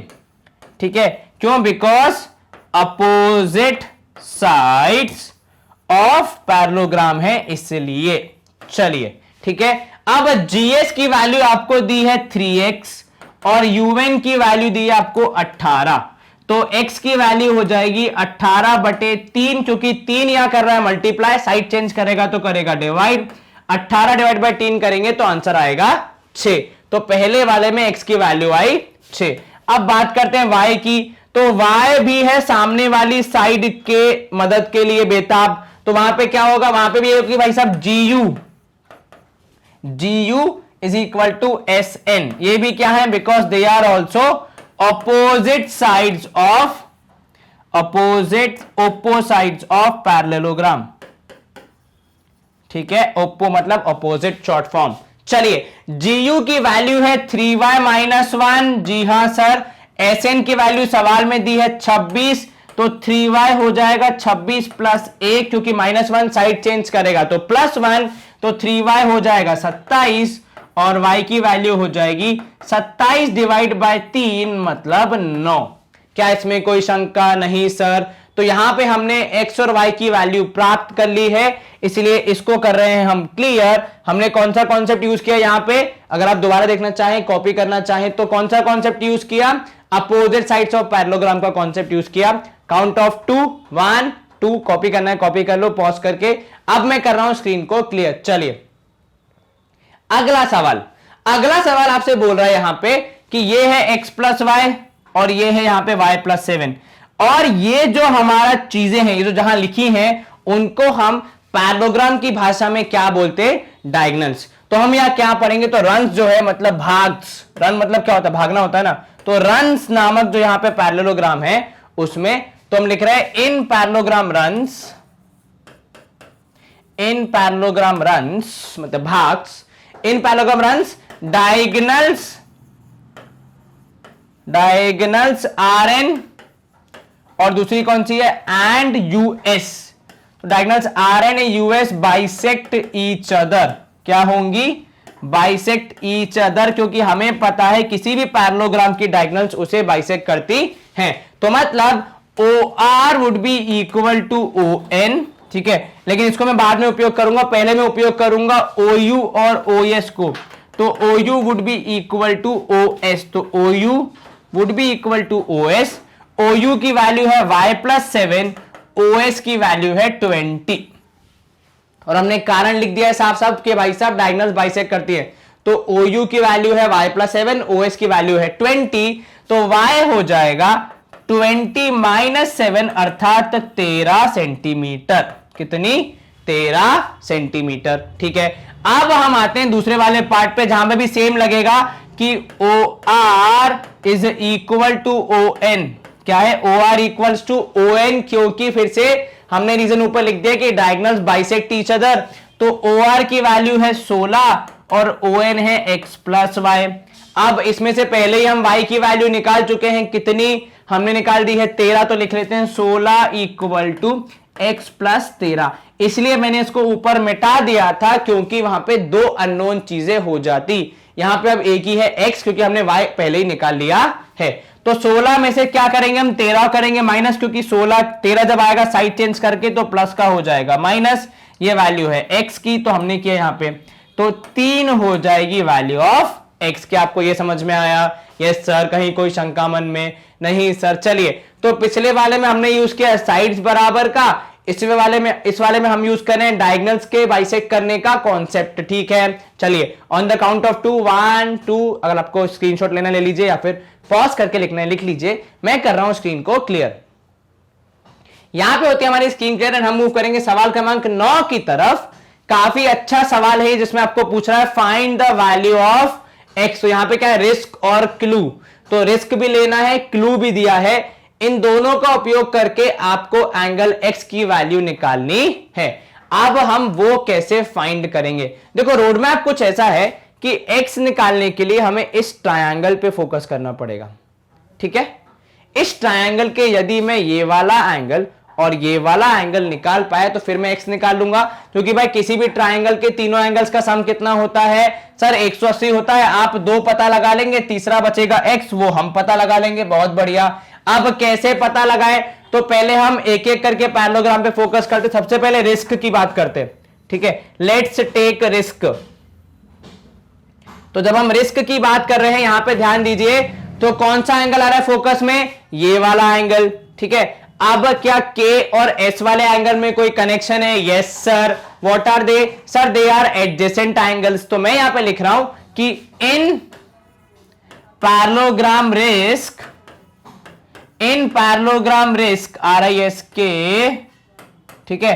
क्या बोल रहा हूं मैं आपसे बोल रहा हूं कि angle K plus angle S would be 180 degree because they are adjacent angles of parallelogram, अब यहां ध्यान देना, K की वैल्यू है 120 सवाल में गिवन, S की वैल्यू हम पता लगा रहे हैं तो उसको लिख देंगे हम ऐसे ही एंगल S। तो एंगल S हो जाएगा 180 में से 120 घटा दो तो हमें हमारा काम बन जाएगा। तो माइनस किया 120, S की वैल्यू आई कितनी? 60 डिग्री आ गई है। तो इस तरफ का मामला हमारा सुलट गया, मतलब खत्म हो गया है। तो S आ गया कितना? 60 डिग्री आ गया। अब आते हैं उल्टी तरफ। तो हमने क्या लिखा है? तो भैया उल्टी साइड है पैरेललोग्राम, क्लू उसको भी पकड़ लेते हैं। तो CLUE आ जाइए भाई साहब। तो क्लू से हमें कोई क्लू मिल रहा है क्या? तो जब मैंने क्लू वाले पैरेललोग्राम पे जरा लकीरें बनाई और ध्यान दिया तो मुझे ये 70 डिग्री और ये एंगल E कुछ अपोजिट एंगल टाइप्स लग रहे हैं। तो इनमें कुछ ना कुछ दोस्ती तो होगी। तो in parallelogram CLUE clue, the biggest clue is that angle L would be equal to angle E because they are opposite angles of, या अपोजिट एंगल्स ऑफ पैरेललोग्राम ऐसे लिख दीजिए, या फिर अपोजिट एंगल्स आर इक्वल लिख दीजिए, एक ही बात है। चलिए, तो L की वैल्यू है 70 और E की वैल्यू भी हो जाएगी कितनी? 70 डिग्री हो जाएगी। क्या आपको यह समझ में आया? Yes sir. अब यहां ध्यान देना, अब आ जाते हैं हमारे मुख्य हिस्से की तरफ सवाल के, जहां पे हम फोकस करेंगे ट्रायंगल पे। तो हम यहां पे क्या बोल रहे हैं भाई साहब ट्रायंगल में? तो हम ये कहना चाह रहे हैं कि जिसको भी अगर मैं छुपा दूं, नीचे कर दूं लाइन को, तो यहां ध्यान देना कि x plus E plus S, तो x plus angle E plus angle S मिला के होना चाहिए 180 degree because of angle sum property of a triangle. अब x हमें पता लगाना है, E की वैल्यू 70 गिवन है, S की वैल्यू कितनी थी? 60 गिवन है। तो x अब हम निकाल सकते हैं, कोई समस्या नहीं होनी चाहिए। 6 और 7 होगा 13, तो x प्लस 130 होना चाहिए 180 के बराबर। तो x होना चाहिए 180 में से 130 घटाइए और अपना आंसर ले जाइए। तो मतलब 50 डिग्री होना चाहिए। क्या इसमें कोई शंका? क्या किया हमने? सर अपोजिट एंगल से ये निकाला 70 और एडजेसेंट एंगल से ये निकाला 60 और इन तीनों को जोड़ के आएगा 180। तो वहां से x निकाला कि भाई साहब 180 में से इन दोनों को कर दीजिए माइनस। तो हमने जब वो किया तो हमारा आंसर आया 50 डिग्री x की वैल्यू। क्या आपको यह समझ में आया? Yes sir. चलिए, अब आपका समय वेस्ट ना करते हुए 2 सेकंड का समय, 1-2 कॉपी करना है कॉपी कर लीजिए, अन्यथा स्क्रीनशॉट ले लीजिए जो आपको ठीक लगे पॉज करके। तो ये होता है हमारा सवाल समाप्त। हम कर रहे हैं यहाँ पे स्क्रीन को क्लियर एंड मूव कर रहे हैं अगले प्रश्न की ओर। सवाल क्रमांक 10 है हमारा, explain how this figure is a trapezium which of its two sides are parallel। तो पहली बार कोई ट्रेपेजियम का सवाल आया है, ठीक है। अब हमें गिवन जानकारी क्या है? तो हमें एक क्वाड्रिलैटरल गिवन है जिसके 2 एंगल पता है, ठीक है। आपको बताना है कि किस बिहाफ पे या फिर किस रीजन की वजह से आप कह रहे हैं कि ये ट्रेपेजियम है। अब अगर आप कहेंगे सर हमने तो बोला ही नहीं है, तो सवाल बोल रहा है कि भाई साहब आपको प्रूफ करना है ट्रेपेजियम क्यों है, ये इसको ट्रेपेजियम क्यों बोलना चाहिए। अब यहां ध्यान देना जरा, मैं बोल रहा हूं कि एंगल L, फिर से angle L plus angle M को एक बार ऐड करके मुझे बताओगे कितना आएगा? सर एंगल L है 80 डिग्री, एंगल M है 100 डिग्री, तो इनको जब हम ऐड करेंगे तो 180 डिग्री आएगा। मतलब angle L plus angle M को जोड़ने पे कितना आ रहा है? 180 डिग्री। मतलब एंगल L और एंगल M क्या है? Sir they are supplementary. अब ये हमारे लिए क्यों जरूरी है? क्योंकि हम ये बोल सकते हैं कि when interior angles on the same same side of transversal are supplementary, lines are parallel, lines are parallel. Sir ये क्या बोला आपने, कुछ समझ ही नहीं आया। देखो मैं आपको आसान भाषाओं में अगर समझाऊं तो मैं कहना चाह रहा हूं, क्योंकि इन दोनों एंगल्स को जोड़ने पे, इन दोनों एंगल्स को जोड़ने पे 180 आ रहा है और ये एडजेसेंट एंगल्स हैं, ठीक है। तो जिस तरह पैरेललोग्राम में एडजेसेंट एंगल्स का सम आता है 180 डिग्री, तो हम क्या बोलते हैं कि पैरेललोग्राम में एडजेसेंट एंगल्स का सम 180 डिग्री। पैरेललोग्राम बनता कैसे, पैरेलल लाइन से। तो मतलब वो जो प्रॉपर्टी उसको आप ऐसे भी समझ सकते हैं कि पैरेलल लाइंस के एडजेसेंट एंगल्स या फिर ऐसे एंगल्स का सम कितना होता है, 180 डिग्री होता है। और इसका ही उल्टा होता है, इसका ही उल्टा होता है ये कॉन्सेप्ट जो कहता है कि किसी भी दो लाइन के अगर अंदर छुपे हुए एंगल्स जो कि एक तरफ है, मतलब क्या है, इस तरफ ही है ना, एक ऊपर नीचे आगे पीछे नहीं, आजू बाजू में कनेक्टेड है, तो जब उन दोनों को जोड़ने पे 180 आता है तो लाइंस क्या होती हैं, पैरेलल होती हैं। तो यहां पे आप लिखेंगे क्या कि भाई साहब L K is parallel to M N, ठीक है, therefore L K is parallel to M N and therefore क्या होगा इसका नाम, K L M N is a parallelogram, therefore K L M N is a trapezium, sorry, क्योंकि एक ही pair हमने prove किया। कौन सा वाला, L K is parallel to M N, वही लिखा। Which of this two sides are parallel to L K is parallel to M N. एक बार फिर से क्या कॉन्सेप्ट पढ़ा हमने अभी सवाल के लिए, हमने सवाल के लिए ये कॉन्सेप्ट पढ़ा कि जब दो अंदर के एंगल्स का सम 180 होता है तो लाइंस पैरेलल होती हैं। ये हमने इसका एप्लीकेशन देखा है, इसका उपयोग देखा है पैरेललोग्राम में, जहां पे एक पैरेललोग्राम के अंदर एडजेसेंट एंगल्स का सम कितना होता है, 180 डिग्री होता है। मतलब सर इस केस में क्या के और एल का भी सम 100 और 180 आएगा, मतलब के की वैल्यू 100 और एल की वैल्यू 80। वो तब होगा जब K L M N is a parallelogram. Trapezium के केस में ये नहीं होगा, क्योंकि ट्रपेजियम में अपोजिट एंगल्स बराबर नहीं होते। क्या ये समझ में आया? Yes sir. कौन सा कॉन्सेप्ट यूज किया कि जब इंटीरियर एंगल्स का सम होगा सप्लीमेंट्री तो लाइंस होंगी पैरेलल। ठीक है, चलिए यहां पे हम करते हैं स्क्रीन को क्लियर एंड हम मूव करेंगे सवाल क्रमांक 11 की तरफ। Find the measure of angle C if A B is parallel to D C.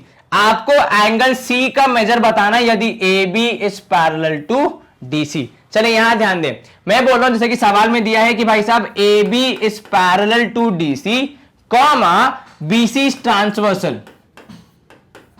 Transversal क्या करती है? तो सर ट्रांसवर्सल जो दो लाइंस पैरेलल है उनके बीच में एक कनेक्शन बनाती है, जिसकी वजह से हम पूरा सवाल सॉल्व कर पाते हैं। तो इसके हिसाब से क्या मैं बोल सकता हूं कि एंगल बी और एंगल सी को जोड़ने पे कितना आना चाहिए? 180 डिग्री आना चाहिए। सर ये किस हिसाब से? तो यहां देखना, तो ये हो गई ट्रांसवर्सल, तो एंगल बी और एंगल सी ये क्या है? ये है करस्पॉन्ड क्या interior angles on the same side of transversal, interior angles on the same side of transversal, इसीलिए इनको जोड़ने पे 180 डिग्री आता है। तो एंगल बी की वैल्यू है 120, एंगल सी हमें पता करना है, तो वो दोनों को जोड़ने पे हो जाएगा 180। तो एंगल सी की वैल्यू हो जाएगी 180 में से 120 घटाइए, मतलब एंगल सी की वैल्यू 60 डिग्री पाइए। सिंपल है। क्या किया हमने? ये 120 तो इन दोनों को जोड़ने पे आना चाहिए 180, सब्ट्रैक्ट करके ये निकाल दिया हमने 60। कौन सा कॉन्सेप्ट? लाइंस होंगी पैरेलल, तो interior angles on the same side of transversal का सम होगा 180 डिग्री। क्या आपको यह समझ में आया? Yes sir. चलिए यहां पे करते हैं स्क्रीन को क्लियर एंड मूव करते हैं अगले प्रश्न की ओर। यदि आपको कॉपी करना तो 2 सेकेंड्स, 1 2 टेक अ स्क्रीनशॉट और पॉज एंड कॉपी। मैं कर रहा हूं स्क्रीन को क्लियर। अगला प्रश्न सवाल क्रमांक, find the measure of angle P and angle S if क्या दिया आपको? SP is parallel to R Q in figure 3.34। तो ये रहा हमारा चित्र जो कि कह रहा है कि भाई साहब एसपी है पैरेलल, किसके पैरेलल है? एसपी। तो एसपी है पैरेलल है आर क्यू के। तो हम ले लेते हैं अपना पेन और हम बोल रहे हैं कि S P is parallel to R Q, sorry, तो SP is parallel to R Q and साथ में आप क्या बोल रहे हैं कि भाई साहब एंगल पी और एंगल एस निकालना है, और आपकी सेवा के लिए यहां पे कुछ और एंगल दिए हैं जो कि आपस में बराबर हैं। तो SP is parallel to R Q. अब मैं ढूंढूंगा क्या, ट्रांसवर्सल, क्योंकि लाइंस पैरेलल होने के बाद ट्रांसवर्सल मिल जाएगी तो ही हम एंगल्स को बराबर या फिर कम ज्यादा प्रूव कर पाएंगे। अब यहां ध्यान दे, तो आप बोल रहे हैं SP is parallel to R Q, और अब की बार मैं पकड़ रहा हूं एस आर को एज ट्रांसवर्सल, तो SP parallel to R Q comma S R is transversal. तो इस केस में क्या होगा, तो इस केस में यह होगा कि भाई साहब एंगल पी एस आर, जो कि हमारा एंगल एस है, उसका पूरा नाम लिख दिया हमने P S R, plus angle S R Q, अर्थात कौन से दो एंगल, ये वाला और ये वाला, इन दोनों एंगल्स को जोड़ने पे हमें मिलना चाहिए कितना, 180 डिग्री। क्योंकि ये एंगल्स क्या है, तो ये एंगल्स हैं interior angles on the same side of transversal, and वो क्या होते हैं, वो होते हैं सप्लीमेंट्री, मतलब 180 डिग्री, क्योंकि याद रखने के लिए एस सप्लीमेंट्री एस मतलब बड़ी वैल्यू 180 डिग्री। क्या बोला मैंने कि क्योंकि ये दो लाइंस पैरेलल हैं और ये ट्रांसवर्सल हैं, तो interior angles on the same side of transversal, कहां है, ट्रांसवर्सल के नीचे, ऊपर नहीं, ट्रांसवर्सल के नीचे हैं, तो ये दोनों कंडीशंस पूरी कर रहे हैं, इसलिए इनका सम होगा 180 डिग्री। अब यहां पे आर की वैल्यू जो है वो है 90 डिग्री और ये है 180 डिग्री, और ये हमें पता करना है एंगल एस। तो एंगल एस कितना हो जाएगा, तो 180 में से 90 दीजिए घटा, मतलब 90 दीजिए हटा या घटा, दोनों में से कोई एक ही बात है, तो 180 माइनस 90 हो जाएगा एंगल एस की वैल्यू, दैट इज 90 डिग्री। अब एस तो निकल गया, अब आ जाते हैं उल्टी साइड, मतलब नीचे की साइड। अभी भी वही लाइंस पैरेलल है, SP parallel to R Q, but अब की बार ट्रांसवर्सल चेंज हो जाएगी, क्यूपी क्या हो जाएगी, ट्रांसवर्सल क्यूपी, तो SP is parallel to R Q and अब की बार क्यूपी है ट्रांसवर्सल। तो इन दिस केस क्या हो जाएगा, अब मैं बोल रहा हूं कि एंगल एस पी क्यू, जिसको हम एंगल पी का बड़ा नाम बोल सकते हैं, तो angle S P Q plus angle R Q P, इन दोनों का सम हो जाएगा 180 डिग्री। और आप क्या लिखोगे, आप ब्रैकेट में रीजन लिखोगे interior angles on same side of transversal. अब जरा इसको एक बार और समझ लेते हैं, क्योंकि कई बार हमें इसमें डाउट आता है। तो कहानी यह है कि जब दो लाइंस होंगी पैरेलल, ठीक है, अगर मैं इसको एक्सटेंड कर दूं, मान लीजिए बढ़ा दूं आगे, तो कुछ ऐसी दिखेंगी, ठीक है, और आपने जब एक ट्रांसवर्सल बनाई, ठीक है, तो ये ट्रांसवर्सल क्या करेगी, ये दो साइड्स बनाएगी, एक इस तरफ वाली साइड और एक इस तरफ वाली साइड। और हम जब बात करते हैं इंटीरियर एंगल्स की, तो इंटीरियर एंगल्स होंगे चार, कौन कौन से, ये वाला, इधर वाला, इधर वाला और इधर वाला, बिल्कुल ठीक, ठीक है। ये बोलता है इंटीरियर एंगल्स मतलब अंदर के angles on the same side of transversal, अर्थात जो ट्रांसवर्सल है उसका कोई एक साइड, तो या तो ऊपर की साइड या नीचे की साइड। तो जब आप ऊपर की साइड ले रहे हैं और अंदर के एंगल ले रहे हैं, तो ये दोनों एंगल्स होंगे। सर ये वाला एंगल भी तो अंदर है, पर वो हमारे एस आर अभी हम कंसिडर नहीं कर रहे, अभी हम उसे देख ही रहे हैं। अभी हमारा कंसिडरेशन क्या है, पी क्यू है, जो कि हमारे ट्रांसवर्सल है। तो इन दोनों को जोड़ने पे भी 180, तो एच पी क्यू मतलब एंगल पी आपको निकालना है, इसकी वैल्यू है 130, तो ये हो जाएगा 180 के बराबर। तो पी की वैल्यू कितनी, तो 180 में से 130 दिया घटा और आंसर दिया हमने निकाल, जो कि है 50 डिग्री। तो एंगल पी की वैल्यू कितनी है, 50 डिग्री। तो पी निकाल दिया 50, एस निकाल दिया 90, दोनों एंगल हमें निकालने थे 50 और 90 डिग्री। तो ये सवाल हो जाता है हमारा सॉल्व। हम करेंगे यहाँ पे स्क्रीन को क्लियर आफ्टर 2 सेकेंड्स, तो 1 and 2, और ये होती है स्क्रीन क्लियर एंड हम मूव करेंगे अहेड। तो अहेड मूव करने के लिए आपके पास एक प्लेटफॉर्म है, क्योंकि बेसिकली एक्सरसाइज हमारी हो गई यहां पे समाप्त। अब ये प्लेटफॉर्म की बात करें तो मैग्नेट ब्रेन्स की वेबसाइट अब फुल्ली फंक्शनल है, जहां पे आप अलग अलग क्लासेस का कंटेंट इजीली एक्सप्लोर कर सकते हैं। एंड न सिर्फ एनसीईआरटी, हम यहां पे आपको एग्जाम्पलर के भी सॉल्यूशंस प्रोवाइड कराते हैं। एग्जाम्पलर अलग अलग क्लासेस की, दोनों सब्जेक्ट्स की, मैथ्स की एंड साइंस की। साइंस की 8th की एग्जाम्पलर आपके पास है, 9th की भी मैथ्स की एग्जाम्पलर है, 9th की साइंस की एग्जाम्पलर भी बनेगी।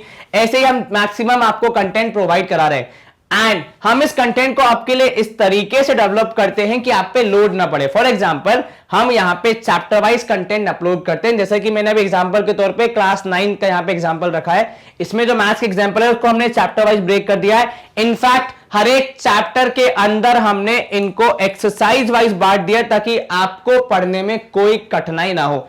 आप जब जो एग्जाम हो या फिर आपकी प्रिपरेशन हो उसको प्लान करते हुए आसानी से पढ़ाई कर सके। एंड कुछ इस तरीके से आप वीडियोस देख सकते हैं हमारे, जहां पे मैं आपको दिख रहा हूं एक वियर्ड सी शक्ल के साथ, परंतु आपको कॉन्सेप्ट समझाने की कोशिश करते हुए। तो हमारे यहां पे फोकस रहता है कि ना सिर्फ क्वेश्चंस कराएं बल्कि कॉन्सेप्ट भी आपको अच्छे से एक्सप्लेन करें। And with this we come to a video end. And आपको पता है अभी हम क्या डिस्कस करेंगे, तो अभी हम आपको फिर से एक रिवाइज कराएंगे हमने इस वीडियो में क्या क्या पढ़ा। तो हमने इस वीडियो में देखा कि कैसे हम कुछ टाइप्स ऑफ कोऑर्डिनेटर, जिनको हम कहते हैं ट्रेपेजियम, काइट, पैरेललोग्राम, उनके कॉन्सेप्ट्स को समझते हैं और कैसे उनका उपयोग करते हैं सवाल को सॉल्व करते समय। हमारा यहाँ पे थोड़ा सा क्लास 7 का भी रिवीजन हुआ, तो आपको वो भी ध्यान रखना है। आगे का प्रोसेस आपको पता है। अगर वीडियो पसंद आए तो लाइक, अगर वीडियो पसंद आए तो चैनल को सब्सक्राइब भी कीजिए एंड साथ में शेयर भी कीजिए, because knowledge is meant to be share. And yes, अगले वीडियो में हम 3.4 पे फोकस करेंगे, तो आप ध्यान रखें कि आप इस वीडियो को खत्म करके अगले वीडियो को जल्दी देखें एंड रेगुलरली पढ़ाई करते रहिए। आपके एग्जाम्स चलते रहते हैं। अच्छे से मेहनत कीजिए, अपना ख्याल रखिए। Stay home, stay safe, take care, bye bye, good day.